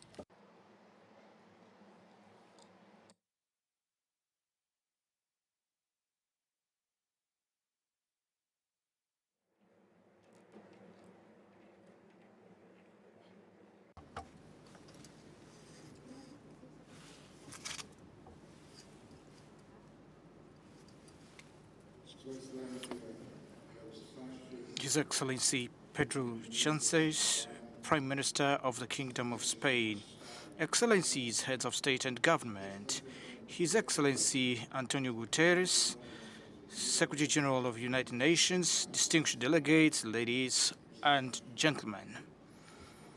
It is a great honor for me to be present at this event in my capacity as Chairperson of the African Union, attended by distinguished figures from the UN member states and the Kingdom of Spain, whom I greet on the occasion of this 4th International Conference on financing for development, which I consider to be a crucial opportunity for us to discuss ways to truly assist the developing countries in overcoming the limitations and constraints they face in order to foster progress and development. When the decision was made to convene this conference, nothing could have made us foresee that the world would experience such a turbulent time, marked by uncertainties and threats that may undermine our expectations regarding development, to which we are all committed, as it is a crucial matter for the present and future of humanity. In the face of this most troubling scenario, the issue of peace and global security once again plays a central role in our discussions, without which we will not be able to make any progress towards our fundamental objectives as enshrined in the United Nations 2030 Agenda and the African Union 2063 Agenda. This evidence should lead us to acknowledge that only on the basis of reconciliation of interest and dialogue will we be able to build a broad understanding on global scale, which, in our view, is an imperative of our time, so that we do not move towards a catastrophe in which we would all stand to lose. After the end of the Cold War, when the world ought to have directed all its attention to economic and social development of our nations, we find ourselves once again witnessing the arms race, an unfortunate legacy of the previous century, which diverts substantial financial and scientific resources that should be dedicated to the service of education, teaching, youth training, scientific knowledge and research, all in the service of the main cause of development and well-being of peoples throughout the world. This is our perspective as African leaders who are deeply concerned about the direction that the world is taking, which demands from all of us a posture of responsibility in addressing and seeking solutions to this alarming crisis that our planet is currently facing. Excellencies, we are gathered here to discuss development and the factors that contribute to the achievement of this goal. In this regard, this fourth conference represents an opportunity to give a decisive impetus to initiatives that will enable us to find more agile and effective mechanisms for mobilizing financial resources that allow us to confront the recurring challenges faced by developing countries, such as climate shocks, fluctuation in commodity prices, erosion of confidence in the multilateral system, and above all, the unsustainable burden of sovereign debt, which consumes more resources than those allocated to health and education combined, and drastically limits our capacity to finance our own development. This situation constitutes a clear obstacle to the achievement of the Sustainable Development Goals of the 2030 Agenda and the fulfillment of 2063 Agenda, which express our shared commitment to building a fairer, more inclusive and more resilient world. It is important to underscore that there will be no development on the African continent without solid and functional infrastructure, for we must acknowledge that the limited capacity for power production and transportation, the weak roads and highway network connecting our countries, the low investment in telecommunications and information technologies, and other challenges of equivalent magnitude that we face collectively represent factors that stifle economic growth and development as they gravely constrain trade and industry, the movement of people and goods, agriculture, and job creation. It is in recognition of these realities that I've mentioned previously, the African Union at its summit in February this year decided to convene a major conference under the theme Infrastructure as a Factor of Development in Africa, to be held in Angola in October this year.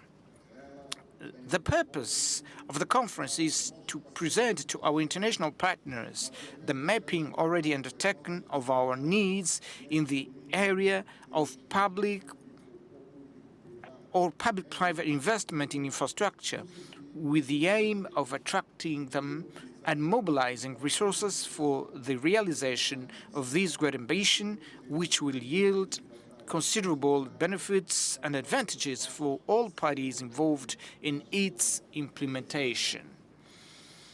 Major investment in infrastructure in Africa require more appropriate financing model tailored to the economic conditions of African countries, which will entail restructuring of the current financial architecture so that it consistently takes into account Africa's priorities, which are often overlooked. In view of the foregoing facts, it is both fundamental and urgent, if we are to do justice to the concerns regarding the support for development of Africa, which are repeatedly raised in the various forums addressing this subject, that we should engage in profound reflection on the reforms required in the international financial system, wherein those mostly in need must have an active role and be included in the decision-making processes. Only with these conditions assured will it be possible to realize the goals set forth in the above-mentioned development agendas, thereby preventing the Sustainable Development Goals from becoming a merely declaration of good intentions. Excellencies, to all that has been mentioned, we must add the issue of Africa's debt, which has a considerable negative impact on the implementation of our own programs, as it acts as a brake on development due to the resulting scarcity of financial resources and limits our capacity to invest in key sectors of our economies, with very adverse consequences for the social situation of the African countries. In view of this issue, we consider the Lomé Declaration on Africa Debt, adopted in May 2025 by the heads of state and government of the continent, to be particularly timely, as it represents an important milestone in the construction of an African common position. Within this framework, concrete proposals have been made in order to address the debt crisis, including, amongst others, the creation of fairer and more transparent multilateral restructuring mechanism, automatic clauses for suspension of debt service in the event of external shocks, and the encouragement of the use of local currency so as to reduce exposure to exchange rate risks. Excellencies, the African Union 2063 agenda aspires to transform Africa into an industrialized, integrated, and economically sovereign continent, goals that are entirely attainable provided that all conditions that I've previously mentioned here are changed, as these indeed constitute the major bottlenecks to be overcome in order for us to achieve the goals that we've set for ourselves. Apart from the facts that I have mentioned, Africa possesses abundant natural resources to make the leap that is within its reach thus contribute to the strengthening of the global economy and resolution of various crises that the world is facing. It is in this context that the Republic of Angola is resolutely committed to mobilizing internal resources, strengthening fiscal governance, and fights against capital flight, attaining great importance to the United Nations Convention on International Taxation, whose negotiations have made encouraging progresses that might continue, as this represents a historic opportunity to correct the imbalances of the global tax system and ensure equitable representation of developing countries in international tax decision-making processes. In parallel, I consider it appropriate to state that Africa continues to be one of the most vulnerable regions, yet paradoxically one of the least responsible for greenhouse emissions. This reality should prompt the international community to accord the continent the attention it rightfully deserves by significantly increasing climate financing for adaptation and mitigation processes, supporting a just energy transition, and providing incentives for debt conversion into concrete environmental actions, as we believe that climate resilience must go hand in hand with debt relief and the construction of sustainable economic models. Excellencies, ladies and gentlemen, the conference, which is taking place in this beautiful city of Sevilla, constitutes a crucial moment for reflection on issues relating to sustainable development, to global sustainable development, and for making decisions that may drive the implementation of the actions set forth in the African Union's 2063 agenda. The idea of establishing a new financing model founded on economic justice and inclusion renders this conference a significant milestone in the transformation of perspectives upon which Africa may henceforth be provided with resources and necessary conditions to accelerate its transformation. I am confident that this conference will adopt decisions and make recommendations that will enable African countries to have a more streamlined access to sustainable investments and to financial transactions that would reduce the cost of indebtedness and contribute thus to strengthening their influence in the global financial governance. Thank you very much for your attention.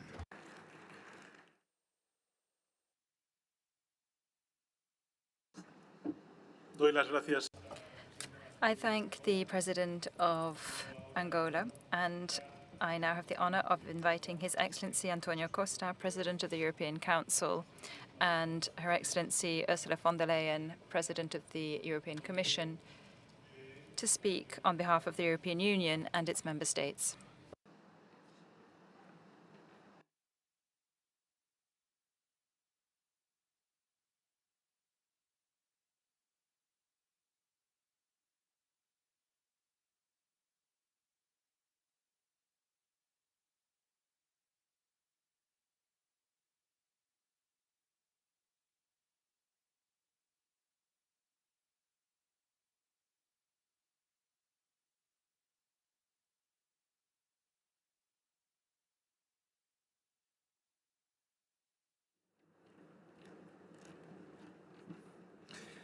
Señor Presidente, President of the Government of Spain, dear Pedro, Secretary General, dear Antonio, Excellencies, distinguished delegates, we will only achieve a world at peace if we bring about sustainable development.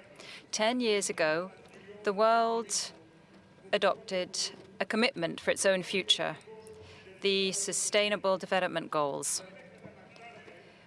10 years on, we are still far from achieving those goals, largely because financing for development continues to be clearly insufficient.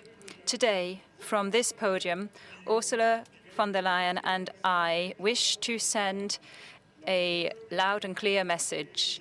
The EU will continue the struggle. Together, we provide 42% of global official development aid, a total of 95 billion euros in 2023. It is believed that more than 300 billion euros in debt have been restructured thanks to the countries of the European Union that are part of the Paris Club. Our commitment stands firm. First of all, we are committed to reforming the international financial architecture, which has to be more inclusive and more effective and more representative. Secondly, we are committed to mobilizing new sources of financing as a matter of priority. And thirdly, we are supporting the common framework of the G20.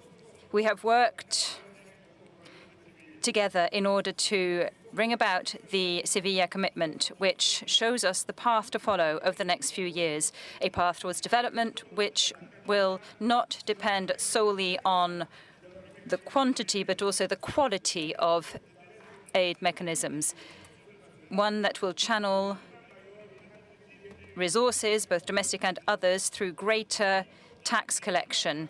And it is a path that will involve the private sector more and which will pave the way towards optimizing the mechanisms for facing the debt challenge, a roadmap which aims ultimately to achieve a fairer international financial architecture that is more inclusive and better suited to the global challenges we face.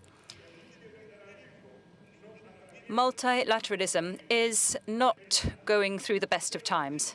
That is true. But it is still alive, and today that is proof of it. And while we continue working together, it will remain alive. It is only together that we will be able to tackle climate change and poverty, inequalities, and build a lasting peace. The European Union will remain firmly committed by your side for our common future and our planet. All together, we will be stronger. Thank you.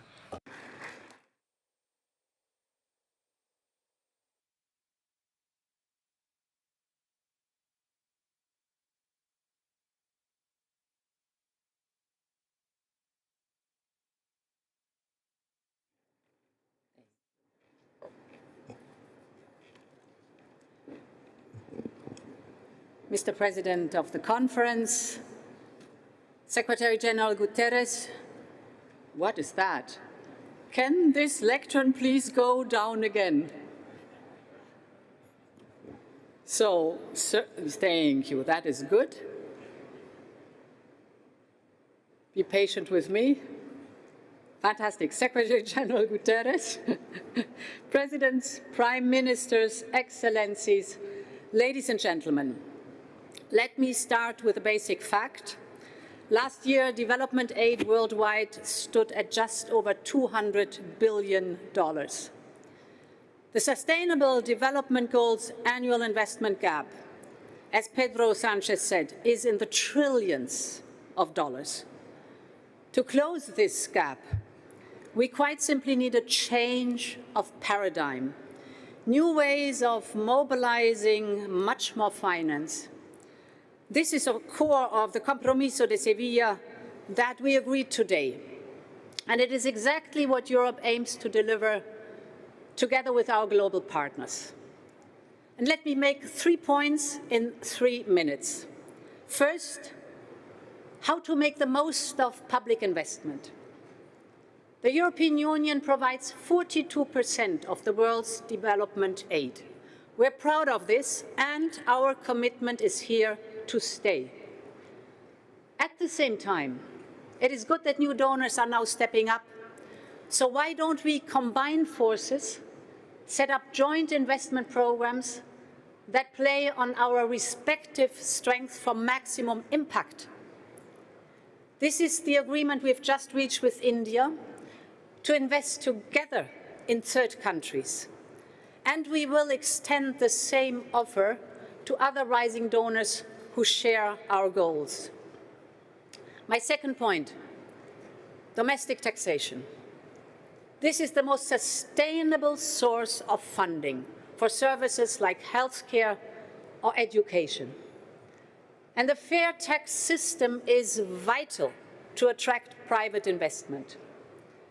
This is why we must bring to life the G20 OECD agreement on international corporate tax rules.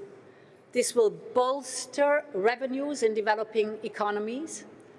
And it is also a matter of fairness, because everyone should pay their fair share.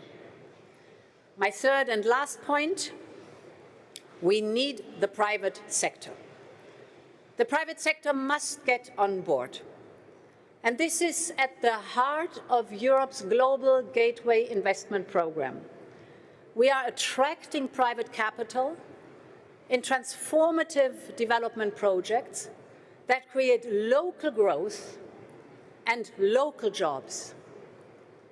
In the first 3 years, Global Gateway has mobilized almost 180 billion euros in investment in our partner countries. Now we are on track to overshoot our initial target of 300 billion in 7 years. And at the Global Gateway Forum in October in Brussels, we will announce further progress. So, to conclude, our message today is simple. Europe is ready to invest and to innovate.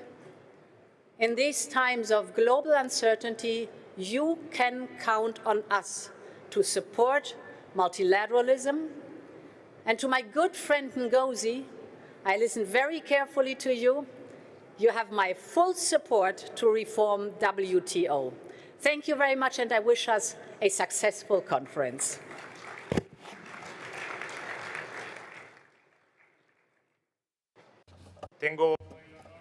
I have the honor of inviting Her Excellency Iris Xiomara Castro Sarmiento, President of the Republic of Honduras, to address the conference.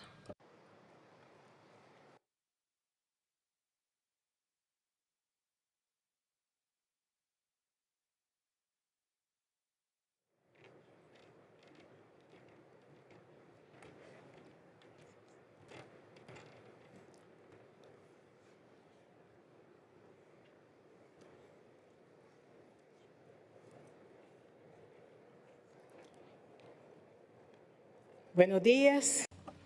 Good morning. Heads of state and government, representatives of the United Nations, dear friends. I am the first woman in the history of Honduras,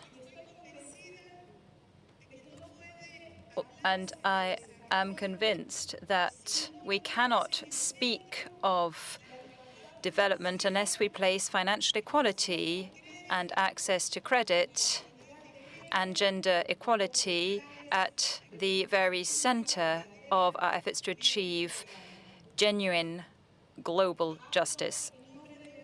I am speaking on behalf of a very brave people, one that belongs to one of the regions that has been the most battered in history through political instability, conflicts, and the imposition of a model of privatization that was dictated by international organizations, international credit organizations, and private banks, and which left us with poverty, corruption, and violence,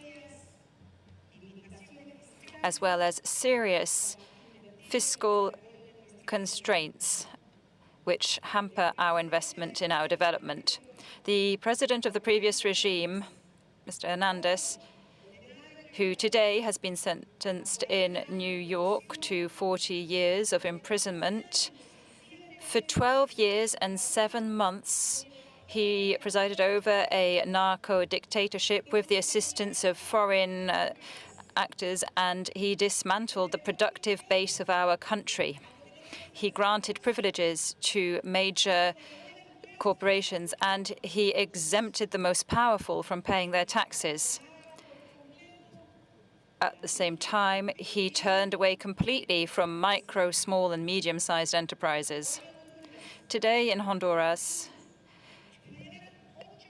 micro, small, and medium-sized enterprises provide 8 out of 10 jobs, yet their access to credit is almost non-existent. And when they do secure access to credit, they have to pay unfair, high rates. This neoliberal model, which we inherited, has left us with a 17% ratio of tax to GDP, which is far below the Latin American average and less than half the level that is recommended by the OECD. Inequality runs deep. 10 families with 25 economic groups have taken over 85% of our GDP, and they pay merely 0.003% in taxes, whereas the poorest pay up to 50%. They also control more than 40% of bank loans, and they get preferential rates. Meanwhile, small companies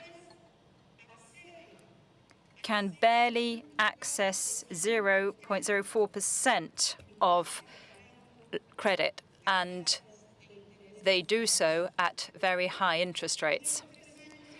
Over the last 3.5 years since I took up office, we have started to dismantle this perverse system.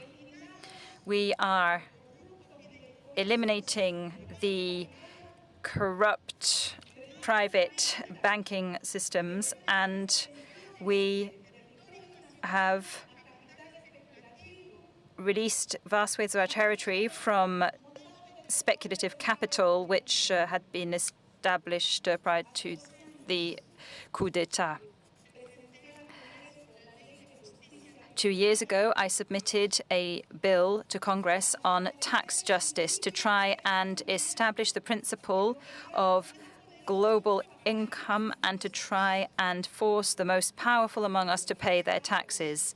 But the members of parliament from the traditional parties who serve the financial oligarchy refused categorically to approve the bill.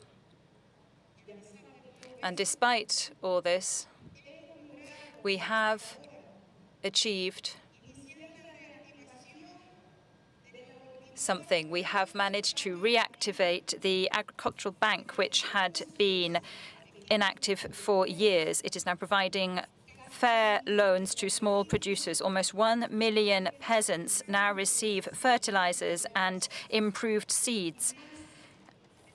And more than 66,000 families have access to loans at low interest rates for housing and for their production. Today, with transparency and political will, we have achieved the highest levels of social investment and investment in infrastructure and energy and the environment and security in the history of our country. In this international forum, I must, however, mention another problem which is asphyxiating our countries, and that is the problem of foreign debt. According to the United Nations, almost half of humankind is living in countries that have to spend more on paying interests on their debt than they can invest in healthcare or on climate change. And what is worse is that the debt crisis is concentrated in the poorest countries, whereas the capitalist system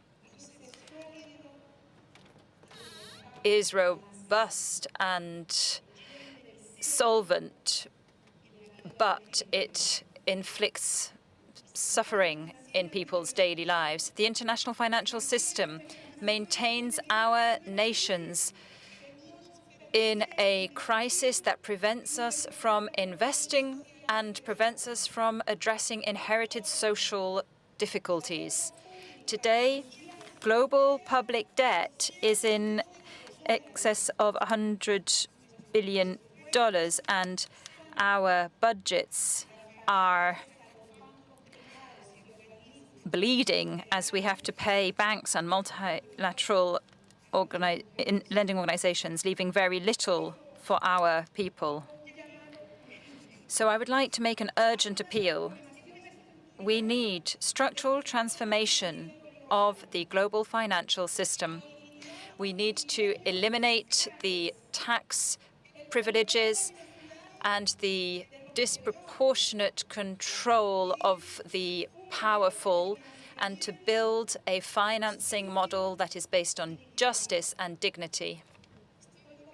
I am convinced that financing for development must have peoples at its heart, and it must be based on democratic governance, fair taxation, climate justice, and human rights. We will not rest until we achieve financial justice for development. I cannot but end by expressing my constant solidarity with the Palestinian people. Thank you.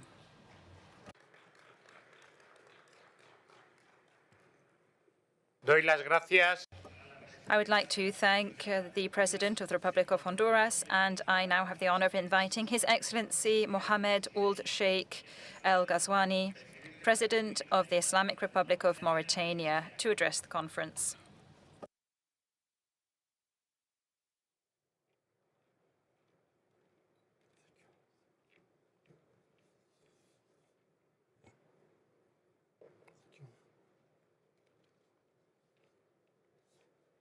بسم الله الرحمن الرحيم صلى الله على النبي الكريم.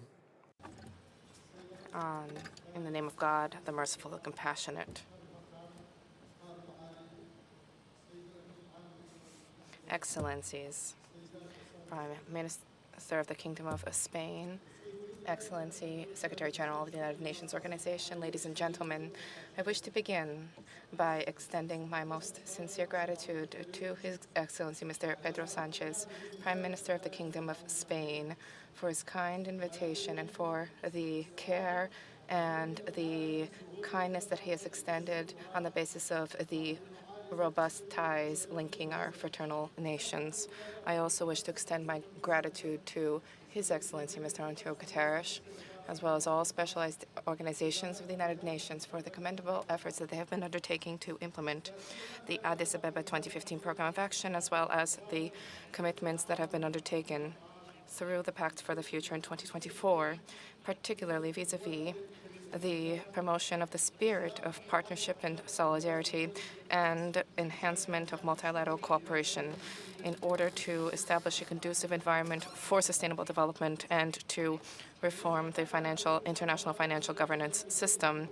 This is geared towards finding the most effective means for the financing of development in a most effective, equitable, and sustainable way. This Financing for Development Conference represents an opportunity for us to achieve meaningful progress, progress which our developing countries and the entire world need now more than ever before in the light of the magnitude of the challenges obstructing the development process for comprehensive, global, and balanced sustainable development. Ladies and gentlemen, poverty and the vulnerabilities buffeting our world, specifically developing countries, and the weakness of institutions, lack of access to basic services, heightened violence and terrorism, the proliferation of hotbeds of tension and war, and the deterioration of the environment throughout the planet are all clear signs of a lack of hope when it comes to the achievement of SDGs within the established timeline if the current approach is maintained. In order to achieve the SDGs, there's a need to mobilize tremendous resources. There's a need to provide equitable ease of access to them. For this reason, our country, like many developing countries, has undertaken Herculean efforts as we seek to mobilize national resource by classifying the majority of activities in parallel sectors, by enhancing digitization of the economy, as well as we seeking to promote the private sector and to promote the development of the market while improving fiscal governance. However, resources that developing countries are in a position to mobilize themselves are high, but they do not cover but a fraction of their growing development needs. And this makes it necessary for them to bridge this gap and to meet these needs. And therefore, they need to be able to count on external financing, which unfortunately is in short supply, access to this is uneven. Most developing countries, therefore, have undertaken to establish the necessary conditions to attract external foreign investment. And this includes the establishment of, this includes the enhancement of rule of law, greater transparency, combating corruption, as well as improving the business climate, while at the same time generating numerous promising investment opportunities. And yet, the development financing mechanisms within the international financial system as it currently stands are insufficient, and day after day, the ability of these countries to effectively address the growing need for resources for balanced, sustainable development. With each passing day, this becomes all the more clear. A global GDP, when it comes to official development assistance, and global GDP falls short of the 0.7% goal, which has been agreed to at the international level. The debt issue continues to worsen. An issue of access to credit remains uneven, and it is neither equitable nor balanced. It is clear that development cannot be achieved in developing countries unless, if these countries continue to spend more for debt servicing and repayment of debts than for health care and basic services provision. This is the cost of this is significantly higher for developing countries than developed countries. A multilateral cooperation is a sine qua non here. This cooperation needs to be established in order to renew trust and solidarity among peoples and countries, to find solutions to bridge the development financing gap. While reforming international financing governance, we need to adopt innovative financing mechanisms and to build robust partnerships to tackle the growing difficulties of the global development landscape in order to offset the declining opportunities of traditional financing. All of this is a part of our collective responsibility to a shared future and our crucial need to extricate our planet from this infernal cycle. For this reason, we in the Islamic Republic of Mauritania reiterate our full support to the results of the fourth Financing for Development Conference and our desire to contribute to implementation of the recommendations thereof. Thank you. I would like to kindly remind all our speakers that the speaking time for statements during the general debate is limited to 5 minutes. And I would like to thank the President of the Islamic Republic of Mauritania, and now I have the honor of inviting His Excellency Alar Karis, President of the Republic of Estonia, to address the conference.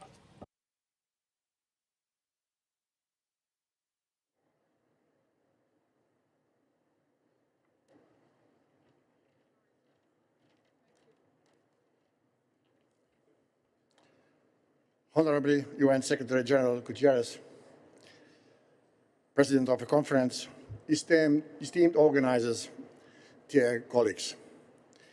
In the 10 years following the Addis Ababa Action Agenda, the development landscape has changed a lot.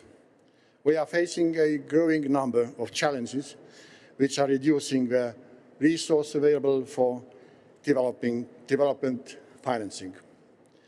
Recent shocks, including more frequent catastrophic climate events, trade tensions and growing debt burden, U-turns in national development policies, Russia's aggression against Ukraine, war unleashed in wider Middle East, and other defrozen conflicts have tightened global financing conditions and hindered, if not reversed, our progress towards the Sustainable Development Goals.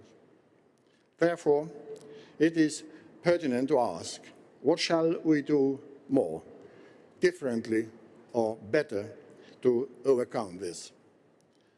Ladies and gentlemen, it is clear that sustainable development and its financing require cooperation between governments, international organizations, the private and non-profit sectors, and civil society. The challenges can overcome if everyone makes an effort and work together. We must be realistic and goal-oriented in our reforms, be more inclusive, including breaking development ceilings, for example, in middle-income countries. National ownership of one's own future is crucial. This includes strong domestic policy and reforms that enable development, increasing domestic resource mobilization, improving efficiency of public spending and absorption capacity, strengthening debt management, data transparency, halting corruption, and last but not least, improving democratic and human-centered governance. We can accelerate the development agenda by digitalization and harnessing artificial intelligence, but also by better access to financial services and economic empowerment of women. It is also important to involve private entities and financial institutions, including foreign capital, as their role has increased in channeling resources into sustainable economic activities. Investments in sustainable technologies and companies that adhere to social and economic standards will help us achieve the SDGs. Digitization of state services is one important accelerator of reform and effectiveness of governance. That is where public-private partnership has a potential to provide solutions. Estonia has an e-governance technology and platform and well-known track record of joint work on bilateral level with other nations and with international development institutions to this end. And we are more than willing to continue that endeavor. In addition, it is important to improve understanding of the importance of an awareness of financial and financing sustainable development. Investments are a financial decision, but also a valuable activity that supports the creation of our common sustainable future. To achieve this, it is necessary to create clear rules, but also use existing ones. Where needed, provide new incentives to encourage both local and foreign companies and individuals to contribute.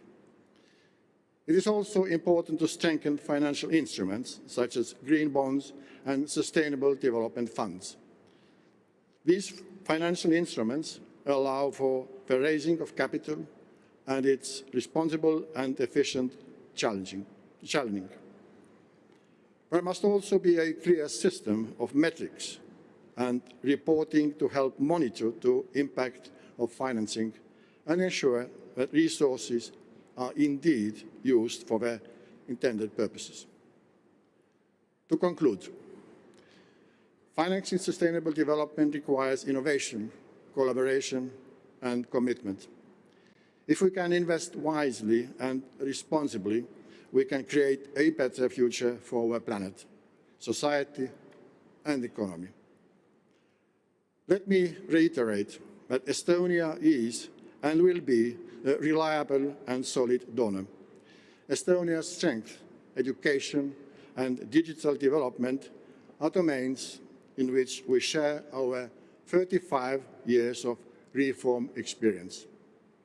To bring that forward, Estonia also pledges the upgrade of our core stack initiative through the Sevilla platform for action. Let us move forward together, confident that sustainable development is possible and it includes everyone. The outcome document, Compromiso de Sevilla, shall be brought into action.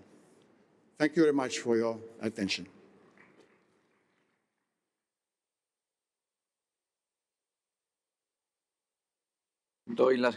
I would like to thank the President of the Republic of Estonia, and I now have the honor to invite Daniel Francisco Chapo, President of the Republic of Mozambique, to address the conference.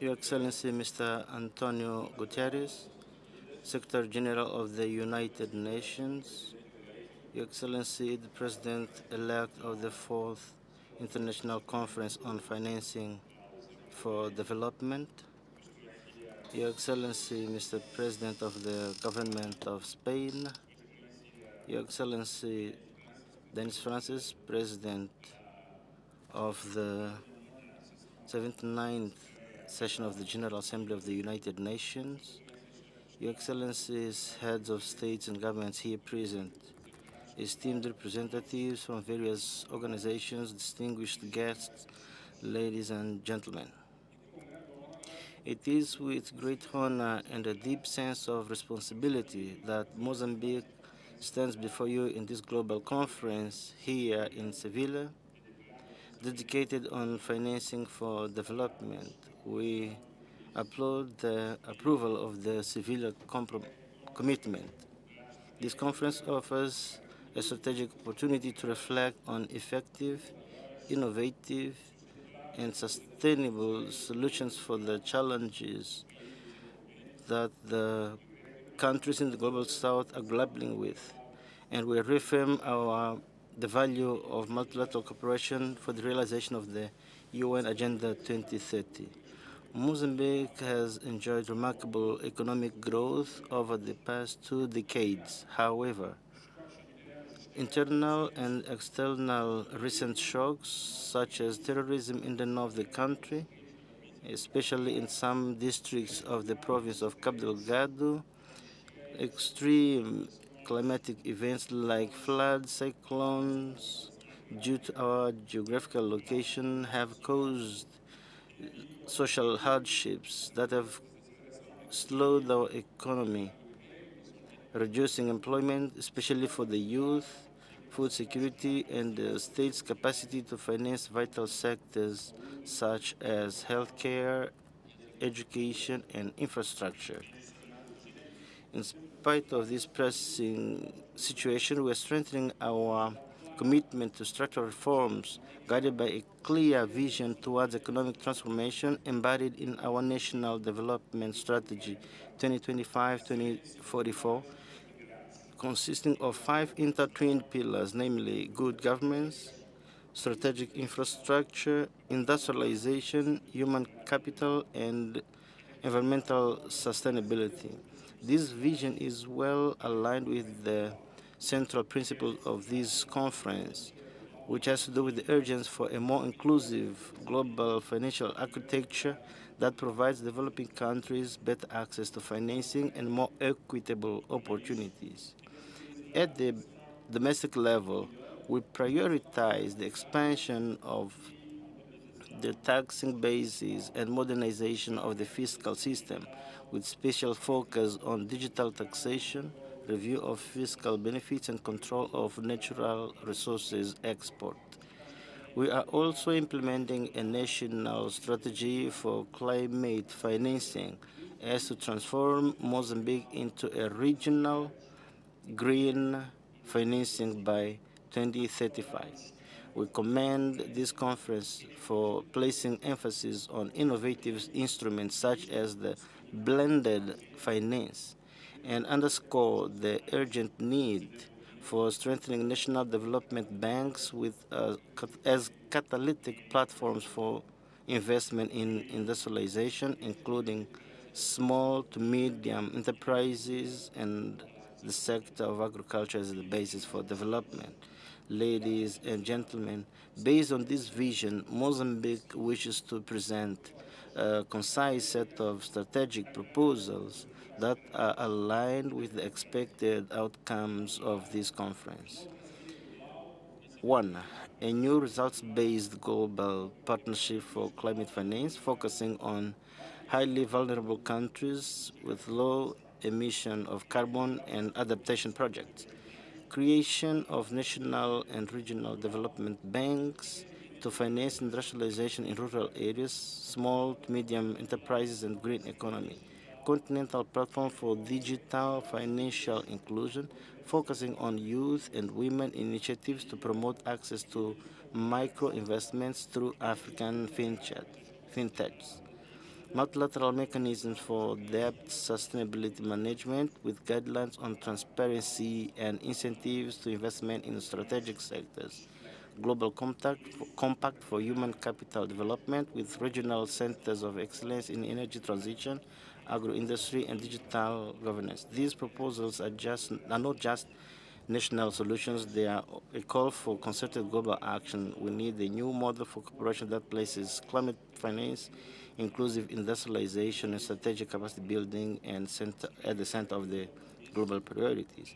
Mozambique reaffirms its commitment not to leave anyone behind, and calls for a new international financial architecture that embraces the African challenges not as mere limitations, but as opportunities for shared transformation. Thank you for your attention. Let us work. I thank you.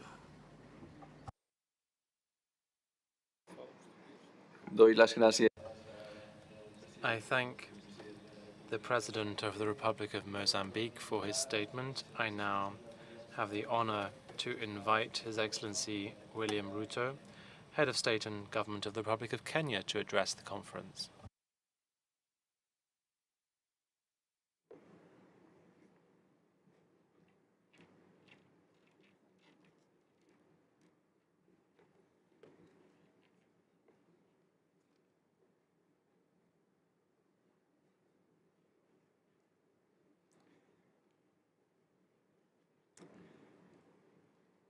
Excellencies, ladies and gentlemen, I address this fourth Financing for Development Summit at a defining moment for global cooperation.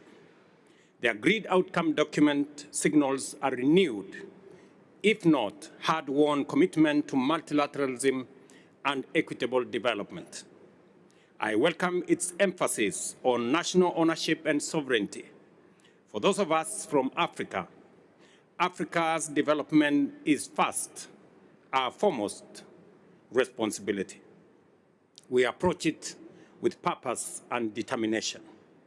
Yet, strong global partnerships remain essential to our collective success.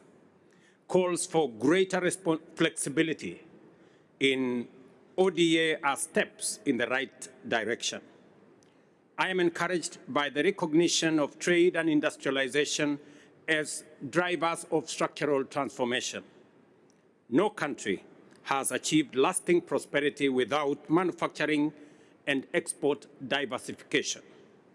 Africa is ready, poised, and prepared to become the next frontier of global production and innovation. I also welcome the focus on debt, liquidity, and the cost of capital. There is now consensus on the need for a development-oriented sovereign debt architecture, where public debt is an instrument for development, not a trap for distress. Additionally, effective debt management and crisis prevention, including debt transparency and responsible borrowing and lending, are key, while lowering borrowing costs and expanding fiscal space is essential for sustainable development. It is imperative to have debt sustainability and credit assessments that are accurate, objective, and long-term oriented. The independent expert review on debt, nature, and climate, Kenya co-led with Colombia, France, and Germany, exemplifies meaningful partnership for inclusive and sustainable growth. The outcome document also supports the global financing safety net, emphasizing governance reform at the IMF and mechanisms to facilitate easier access to precautionary instruments, lower lending rates, and better use of SDRs. The inclusion of SDRs rechanneling, support for capital adequacy framework, and efforts to incorporate multidimensional vulnerability into financial access signals real progress. What was once radical is now becoming mainstream. We finally have a consensus, ladies and gentlemen, on reforming the international financial architecture. This outcome document now calls for strengthening global economic governance by enhancing the voice and representation of developing countries in international financial institutions. Let us be clear. Without affordable capital and open markets, progress will stall. High debt premiums cannot be fixed by technical adjustments alone. Credit rating agencies also need to change their understanding of African economies. The Africa Credit Rating Agency is a crucial step in gaining a better understanding of Africa. Africa's role is critical to the global climate agenda, but we cannot deliver if our goods, services, and carbon credits are excluded from the global markets or if entire value chains are blocked. We must design trade rules and pricing systems that reward green production and accelerate decarbonization. Africa must be part of that solution, transforming green premiums into green discounts. While I respect the document structure from domestic to global resources, let us not confuse form with priority. Public international finance remains indispensable. Africa is not asking for favors. We are asking for fairness, partnership, and investment. I urge the United States of America to reconsider its position and call on other member states with reservations on parts of this consensus to fully support the outcome document. The world's and Africa's futures are inseparable. Together, let us walk this path with honesty, urgency, and resolve. Kenya certainly will. And I thank you.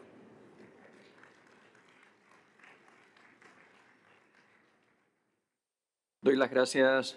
I thank the head of state and government of Kenya, and it is my honor now to invite His Excellency José María Pereira Neves, President of the Republic of Cabo Verde, to address the conference.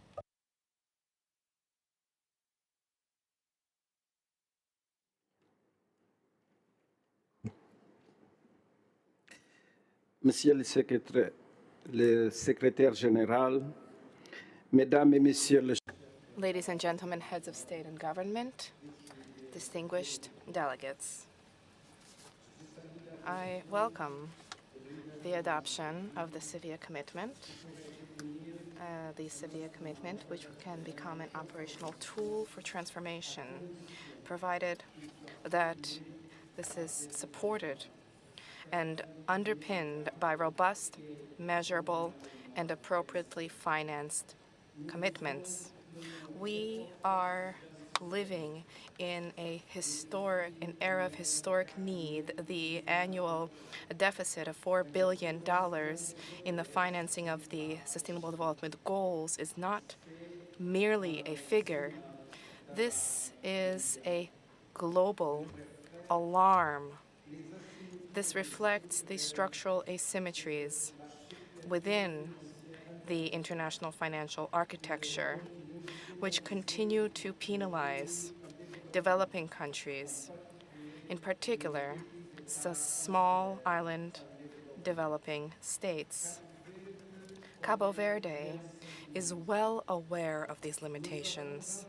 We have reformed our public finances. We have broadened the tax base in an equitable way.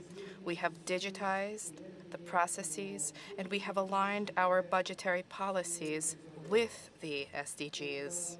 And yet, no degree of internal rigor can compensate for the systematic constraints of a system that remains inaccessible, to many, inequitable, and unadapted to meeting our present-day realities. The small island developing countries are facing a three-pronged structural challenge: heightened debt, which reduces the fiscal space; a fragile economic base that is vulnerable to external shocks; and institutional constraints, which constrain the efficiency of public and governmental expenditures.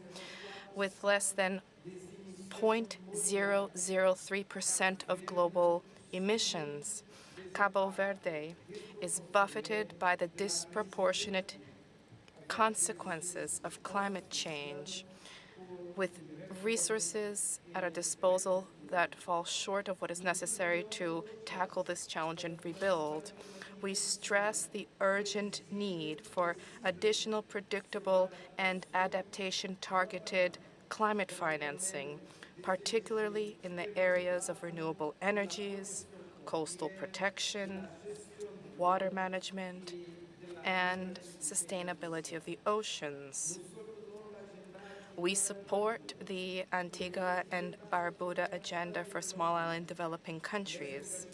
The commitments need to be accompanied by effective and efficient and accessible tools: green and blue funds, sustainable debt investment exchanges, and greater technical assistance for the most vulnerable states. We applaud the adoption of the Multidimensional Vulnerability Index for the United Nations, and we call for the full and comprehensive adaptation thereof by international financial institutions. We advocate more equitable representation of small and developing states within the global economic and financial decision-making bodies. The meaningful presence of our countries in executive boards and technical bodies of multilateral institutions is crucial to building a genuinely inclusive and development-focused architecture. Moreover, there is an urgent need to scale up internal resource mobilization with modern, progressive, and digitized fiscal systems, while at the same time supporting the private sector, small and medium-sized enterprises, and youth entrepreneurship. The FFD4 should not be another promise postponed. This needs to be the start of a new cycle of consistency, of shared responsibility, and of global solidarity. Cabo Verde stands ready to shoulder this commitment with a strong voice and a constructive contribution, because without fiscal justice, there is no global equity. Without equitable financing, there is no real transformation. And without inclusion, development will forever remain incomplete. Thank you. Doy las gracias al presidente. I thank the President of Cabo Verde. It is my honor now to invite Her Excellency Gordana Siljanovska-Davkova, President of the Republic of North Macedonia, to address the conference.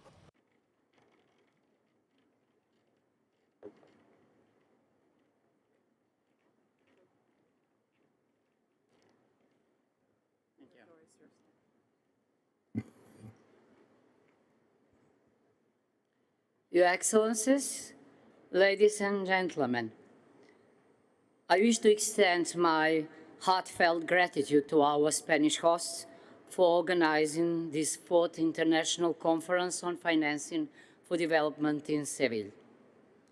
80 years ago, the United Nations arose from the ruins of the World War II to prevent future wars, end colonialism, uphold human rights, advance justice and international law, and unite nations behind global efforts like the Paris Agreement and the Sustainable Development Goals.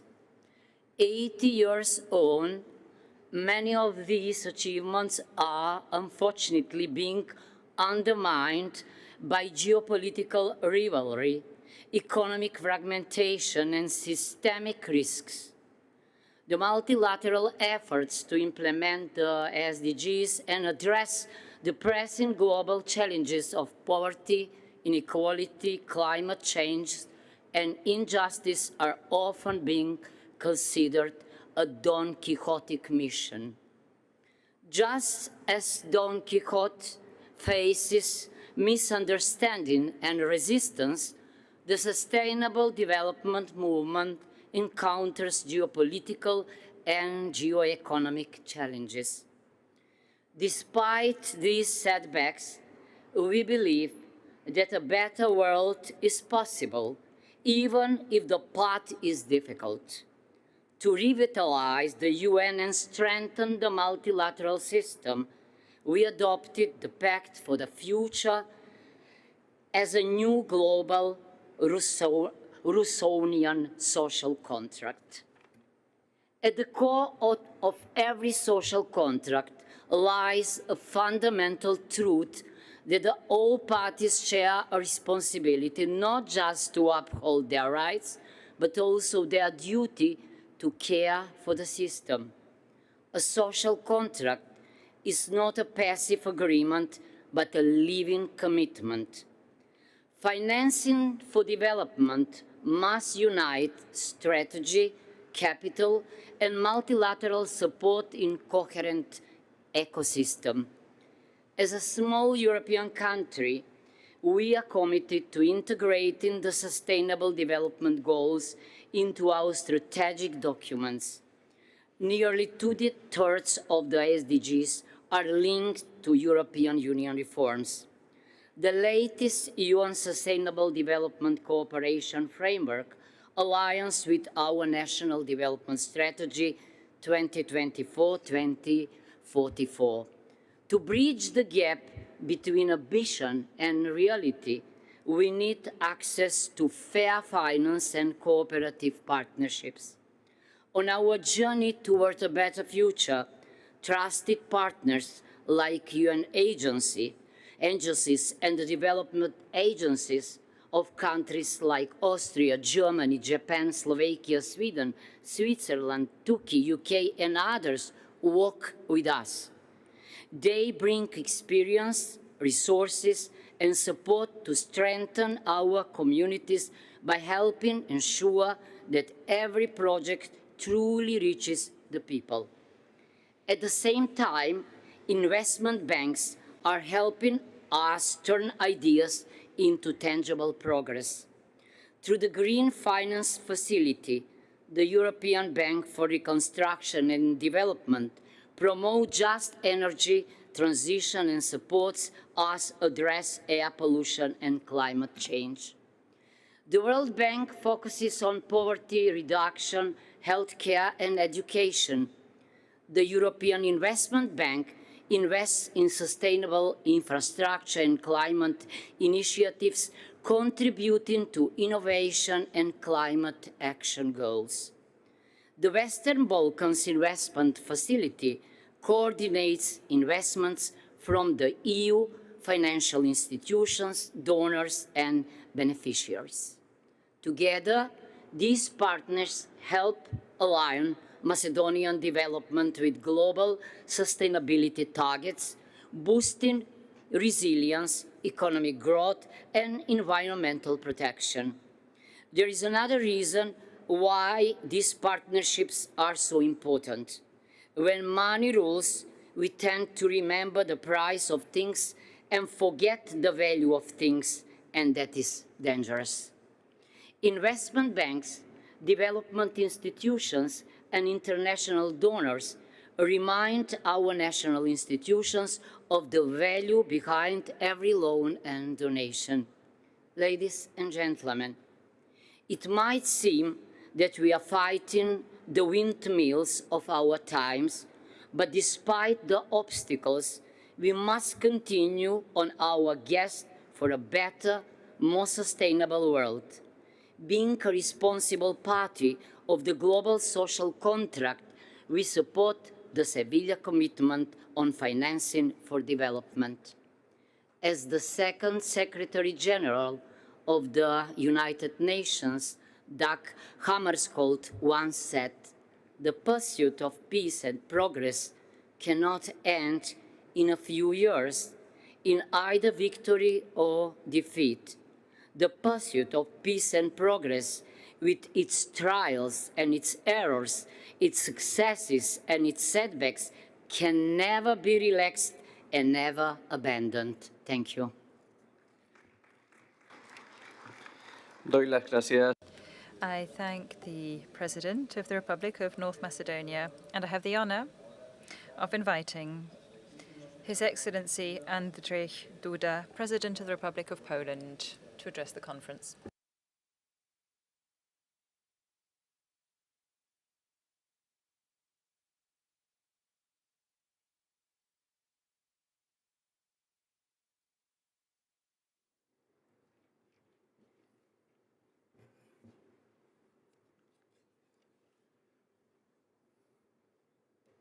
Esteemed Mr. President, distinguished representatives of states and international organizations, distinguished delegates, excellencies. Thank you for giving me the opportunity to speak on behalf of the Republic of Poland at this important conference, which aims to shape the global agenda for financing sustainable development. I would also like to thank Spain for undertaking the difficult task of organizing this event and for its hospitality. Seville, a city with a rich history and multicultural heritage, is the right place to seek solutions to the challenges of the modern world.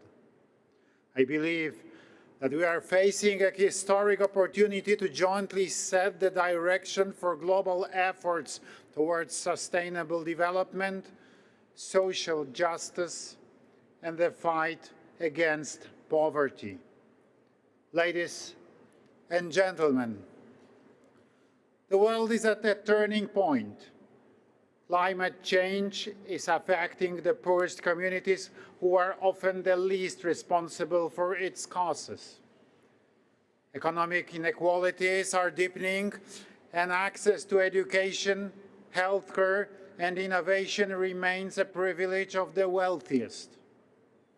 All these challenges hamper our joint effort for development. At the same time, ongoing armed conflicts that permanently destabilize many regions of the world make it imperative that we act together today. In this context, development financing is becoming one of the most important tools that can help build resilient and fair societies with a chance of achieving sustainable development under the 2030 Agenda. This should remind us of our shared responsibility for the planet and its inhabitants. Distinguished delegates, Poland is consistently increasing its commitment to development cooperation. This is reflected in a significant increase in our financial contributions to numerous projects in Africa, Asia, and Eastern Europe. Our activities focus on areas that are key to sustainable development: education, healthcare, infrastructure development, and preventing climate change. At the same time, we pay attention to issues such as building resilience, reducing inequalities, and ensuring global food security.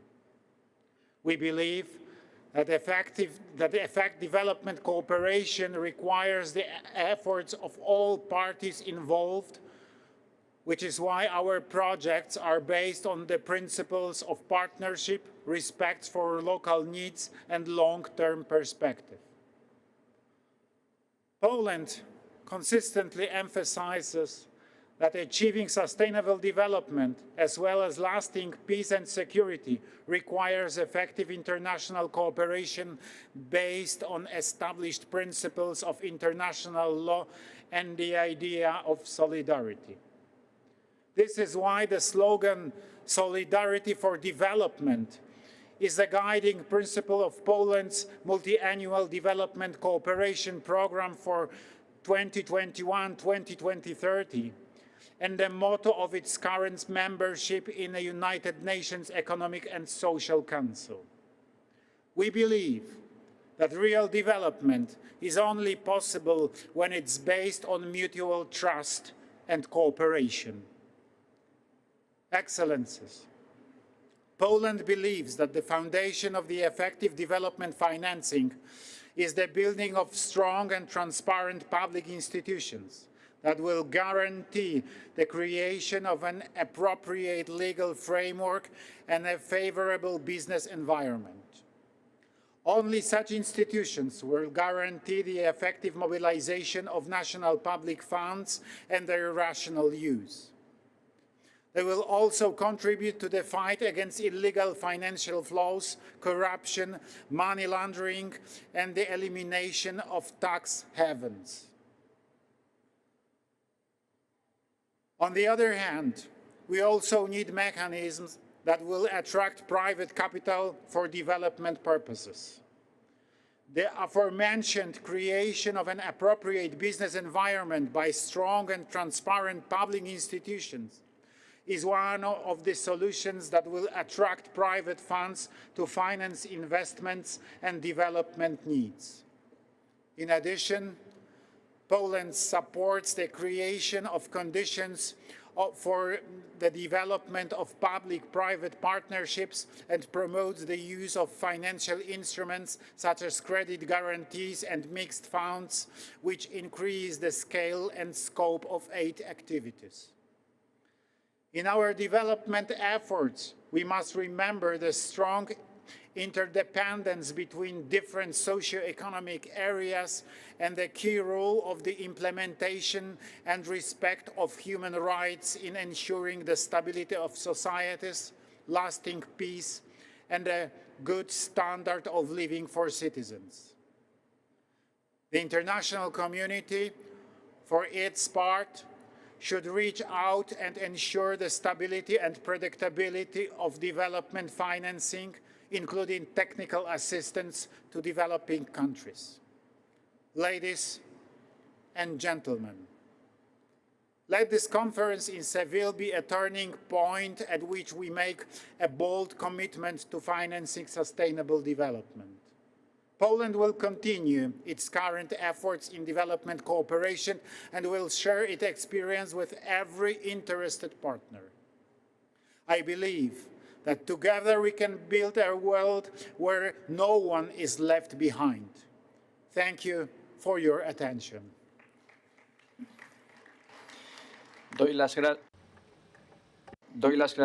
I would like to thank His Excellency, the President of the Republic of Poland, and I have the honor of inviting His Excellency Umaro Sissoco Embalo, President of the Republic of Guinea-Bissau, to address the conference.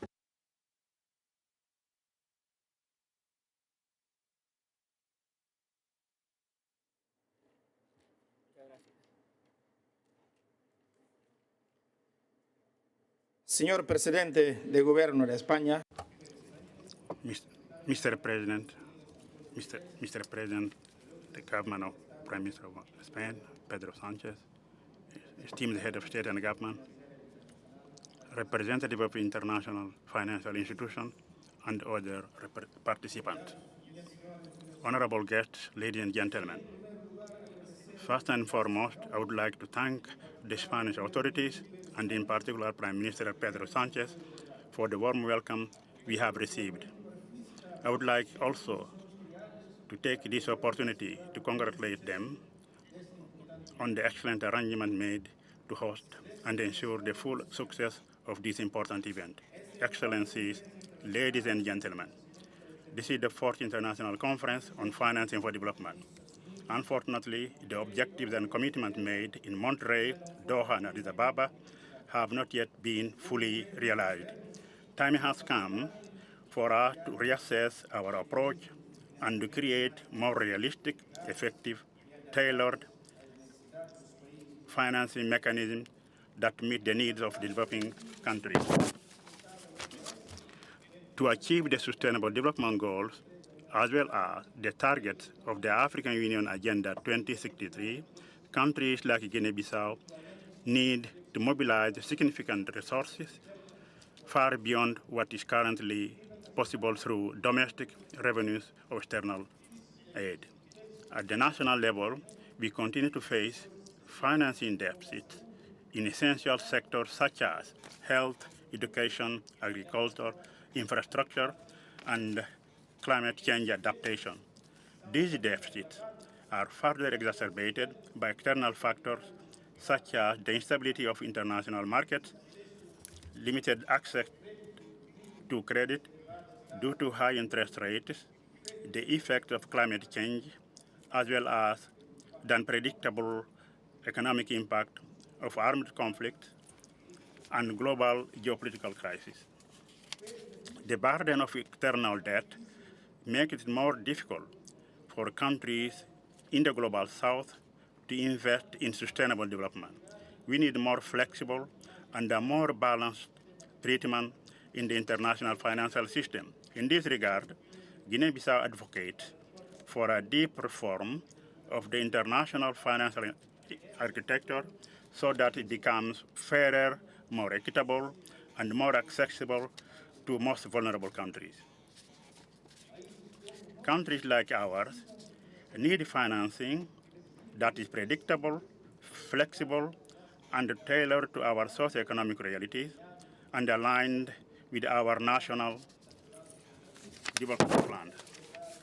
I would like to take these opportunities to express our gratitude to our bilateral and multilateral partners for the valuable support they have provided in achieving our development goals and for the commitment of improving the living conditions of our peoples. Excellencies, ladies and gentlemen, we would like to leave Sevilla with positive results. Our people expect concrete decisions capable of mobilizing the entire international community in favor of development and eradication of poverty worldwide. This year marks the 80th anniversary of the founding of the United Nations. Today, more than ever, the world needs global and lasting peace, strengthen the multilateralism and renewed international cooperation to face the great challenge of our time. We must act collectively and in a coordinated manner to defend the human values and the universal principles enshrined in the Charter of the United Nations, wherever in the world they may be threatened. Thank you very much.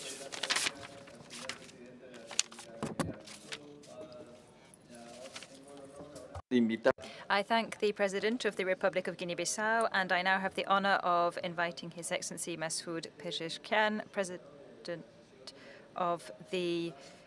I beg your pardon. I would like to invite the President of the Transitional Government of Sudan to take the floor.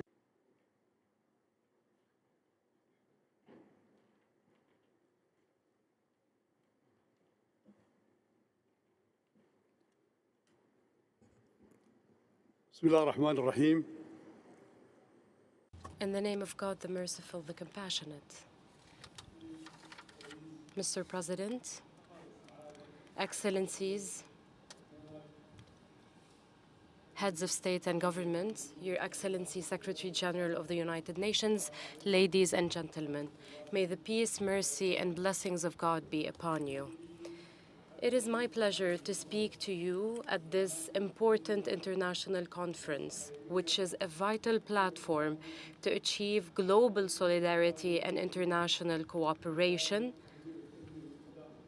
for financing sustainable development. This topic is especially important for the people and the countries of the global south and developing countries.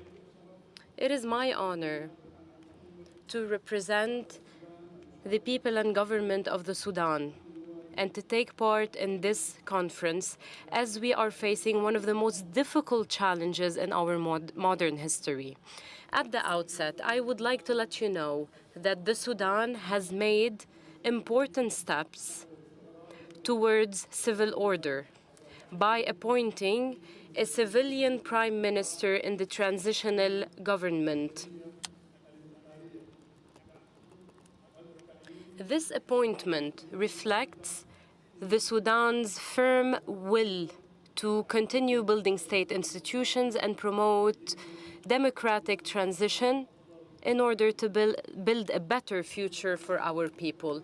Mr. President, Excellencies, ladies and gentlemen, this conference is held as the world is facing tremendous challenges, starting with ongoing armed conflicts, severe climate crises threatening food and water security, volatility in financial markets, growing debt burdens, especially for the countries of the South, and a noticeable slowdown in the achievement of sustainable development by 2030.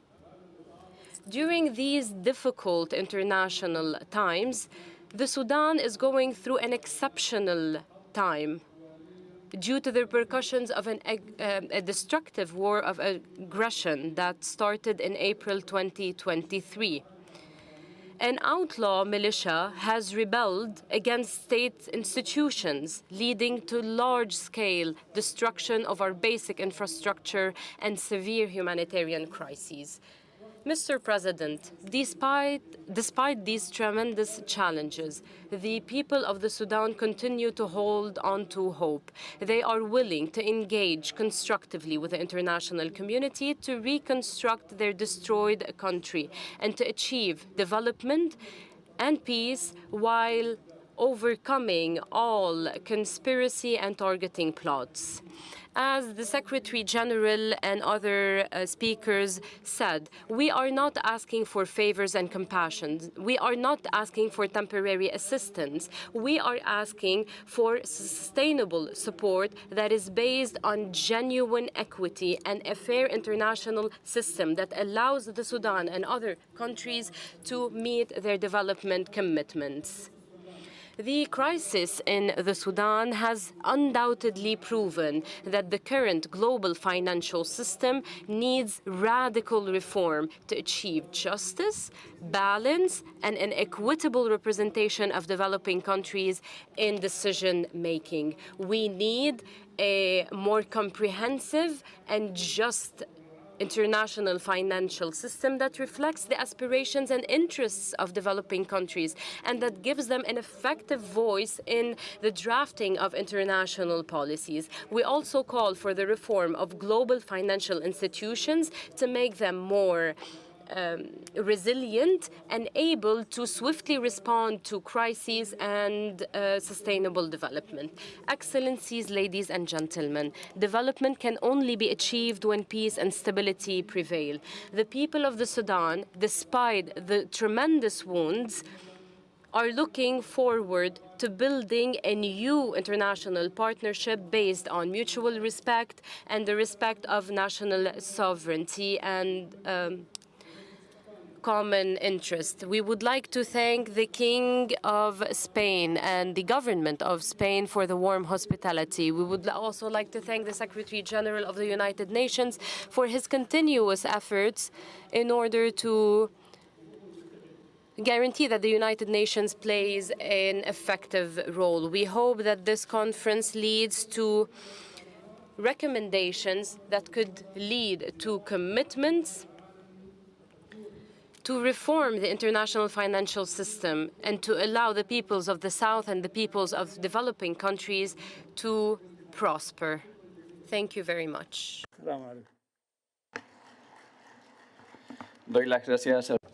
I thank the President of the Transitional Sovereign Council of the Republic of the Sudan, and I now have the honor of inviting His Excellency Gustavo Francisco Pedro Urrego, President of the Republic of Colombia, to address the conference.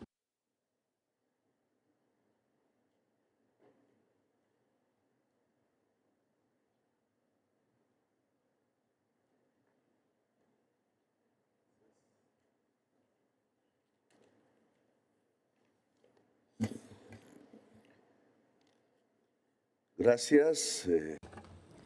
Thank you.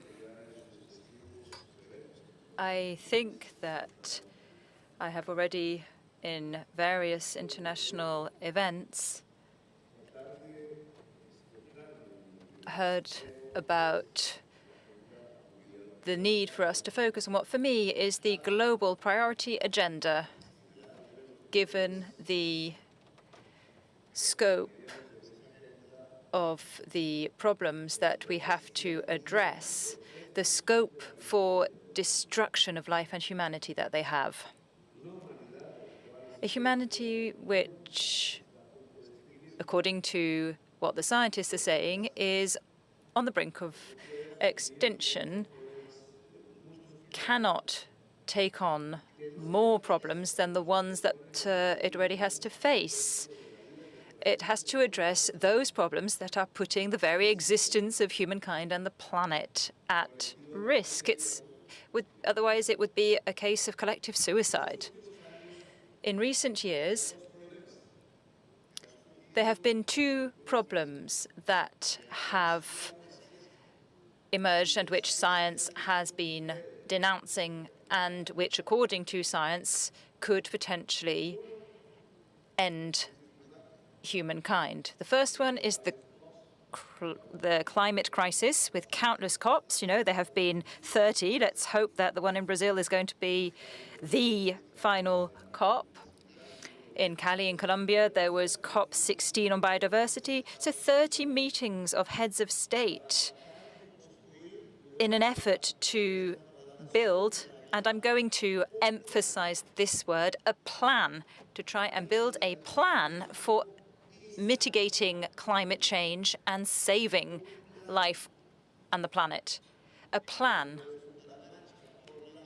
a master plan, given the vast scale of resources that are required in order to try and save life on Earth.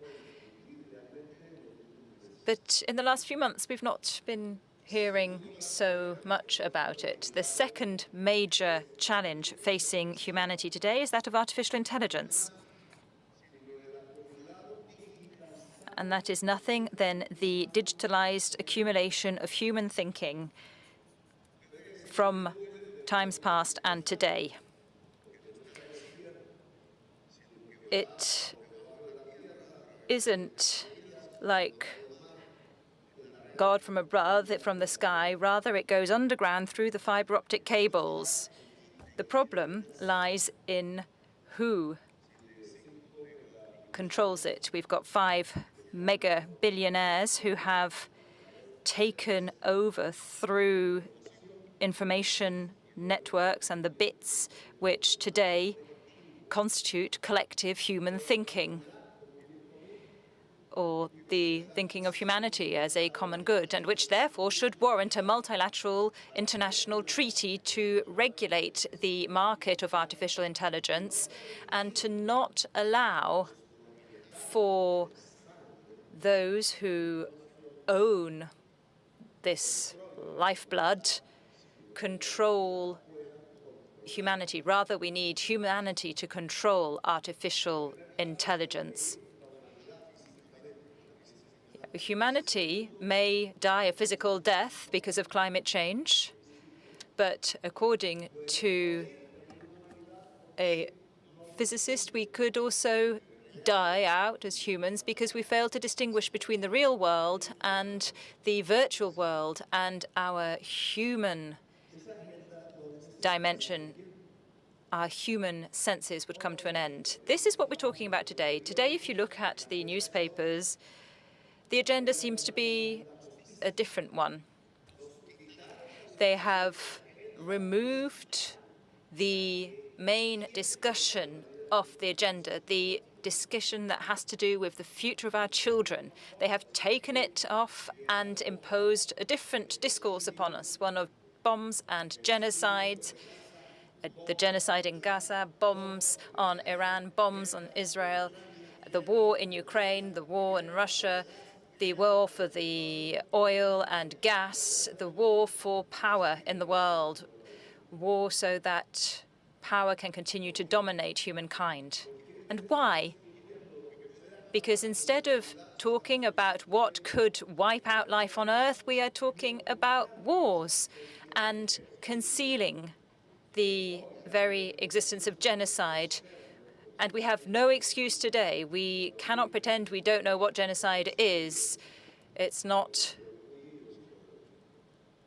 not in the same situation as we were when Hitler unleashed the genocide of the Jews and many other peoples. Something terrible is happening to humanity. Something terrible is happening at the level of the political power of humankind.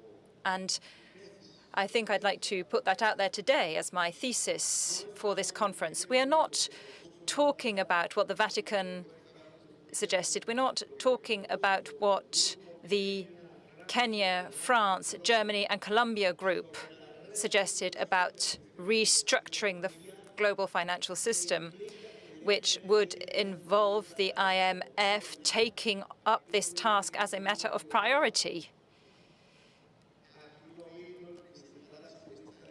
The main shareholder of the IMF isn't at this meeting. The US is not here. The person who spoke on behalf of the IMF didn't even refer to that fact, and I would like to ask for his indulgence in saying this, but he didn't mention that. And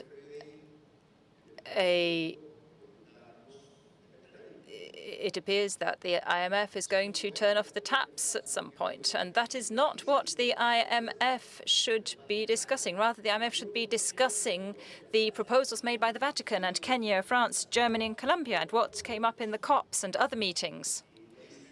And yet, nothing is said. How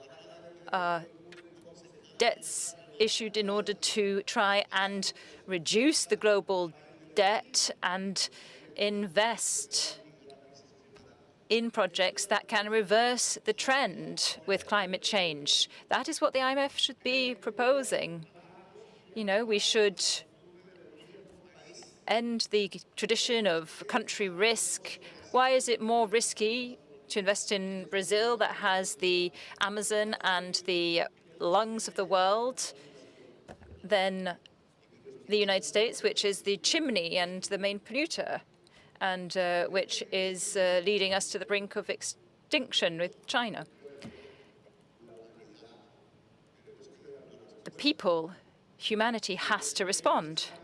If the IMF isn't capable of restructuring itself in the face of these major challenges for humanity, because its main shareholder is having fun dropping bombs and is associated with genocide, then the IMF has to do away with itself as a multilateral institution, quite frankly, and another one would have to be built in its stead.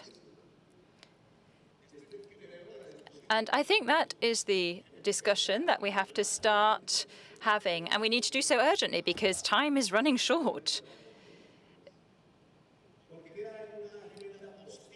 There is an agenda that is a usurper, and I will like to end by saying that in the powerful countries of Europe and the countries of North America and the US, majority voting is common. And before reaching this vote about workers and middle-class persons and governors and the powerful, instead of bringing that to the discussion of the central issues affecting humanity that would affect or imply the decarbonization of our world and risk the loss of the capital that comes from oil revenues and fossil fuels, before engaging in that discussion, which science is calling upon us to do, they prefer to subjugate everything to the interests of oil producers and major tech companies and markets surrounding fossil fuel markets. The fossil capital is how I call it. And so we have to bring the electorate to believe a lie, to believe that the reason why they might be dismissed or their wages might drop, it's because of migrants. We come back to lies like Goebbels. We have come back to racism in the world and dangerously slow. And that is why we're applauding a genocide and bombs which kill babies are being dropped, all in an effort to avoid this discussion that humanity has to have. Basically, you've got the powerful facing off against humanity, all because of greed, in disregard of science, and leading us to an era of irrational actions that we only saw before in 1936 when Hitler took power in Germany. We know the consequences, but today the consequences will be even worse because they have to do with the world in its entirety and not just Europe. And it has to do not just with the existence of the Jewish people, but with the existence of all of humankind. The Jewish people is no longer the chosen people by God. It is humankind, the chosen people. And it is about to succumb to its own invention, which is that of greed and an economic system that sustains greed on the basis of an intensive consumption of fossil fuels that are derived from death and are about to actually kill us as well. I would like to make a proposal, given the circumstances. The US is not here, but there are many peoples who are here who are represented and who don't want to die, who don't want to become extinct, and who have an interest in mitigating the climate crisis and adapting. We have to re-articulate the meetings of representatives of nations and communities, with kings, heads of state, presidents who are democratically elected, prime ministers, and so on and so forth. We have to also call on the vital driving social sources of humankind. We have to have meetings between peoples and not just between states, meetings between workers and not just states, meetings of peasants and not just states, meetings of women from continents, not just states, meetings of young people, not just states. We need to do that so as to start building a new historic subject, that of humanity. We states are about to perish in the attempt to be effective and in our attempt to actually address the real agenda for humankind. We can be more effective, but it is the time for peoples, for the streets. It is time for economic and social transformation to be drawn on in order to face the challenges of humanity. Thank you. Doy las gracias. I'd like to thank the President of Colombia, and I now have the honor of giving the floor to the final speaker for this morning, and I'd like to invite His Excellency Bassirou Diomaye Diakhar Faye, President of the Republic of Senegal, to address the conference. And I would also like to thank the interpreters for the extra time they have given us. Thank you.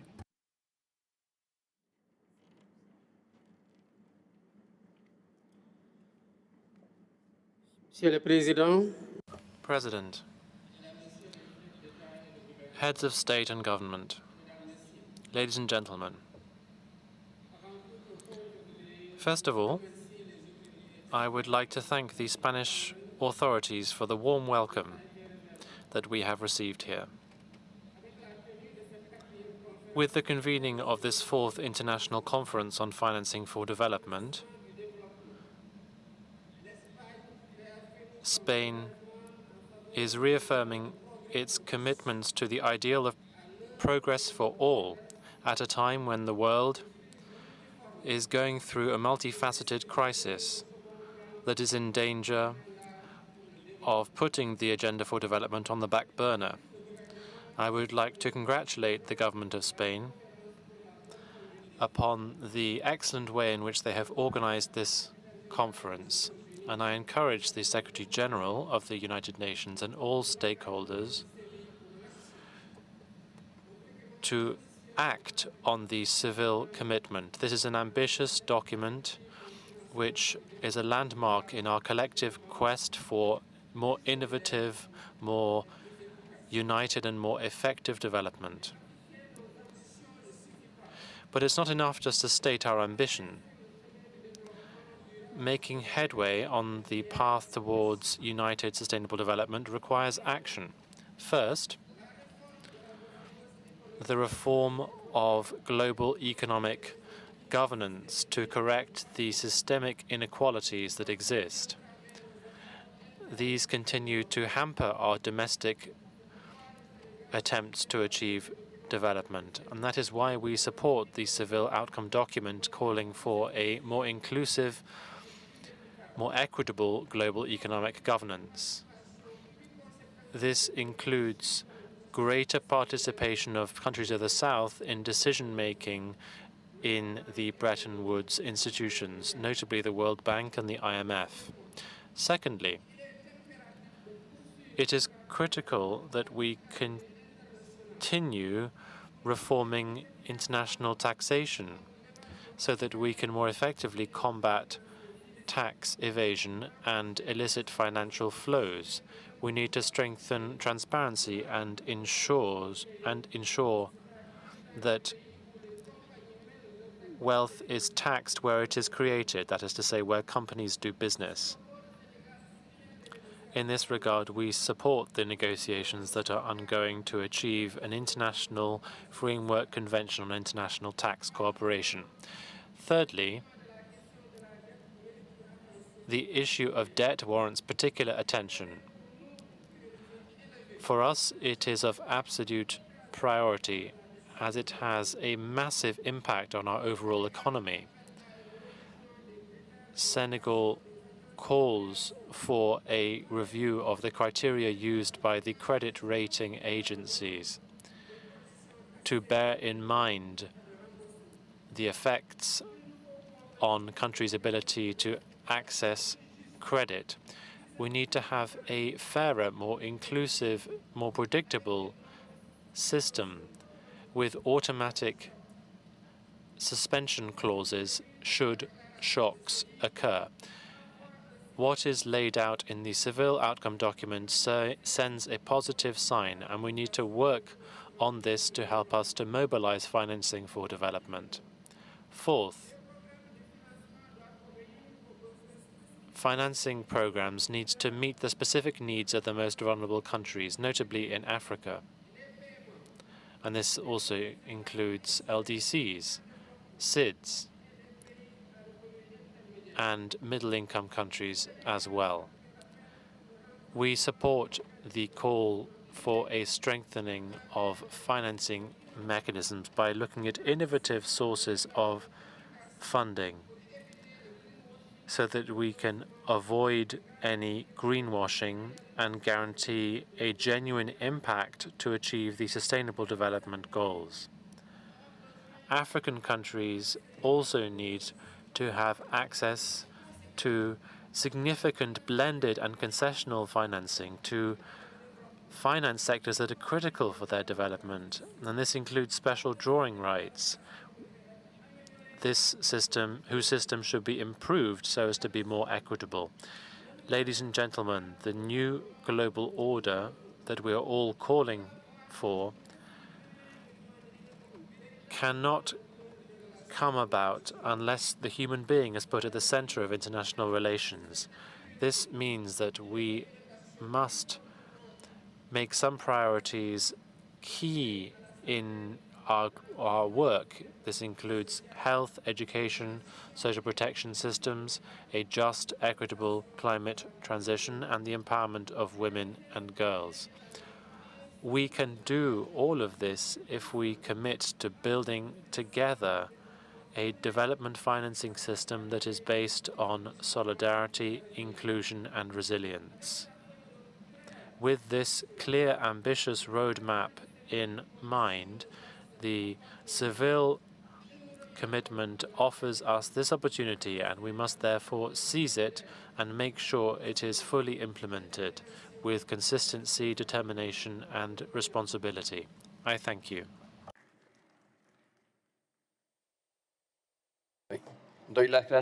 I would like to thank the President of Senegal. We have heard the last speaker in the general debate for this session. We will continue with the general debate from 3 p.m. sharp in this same room. The meeting stands adjourned.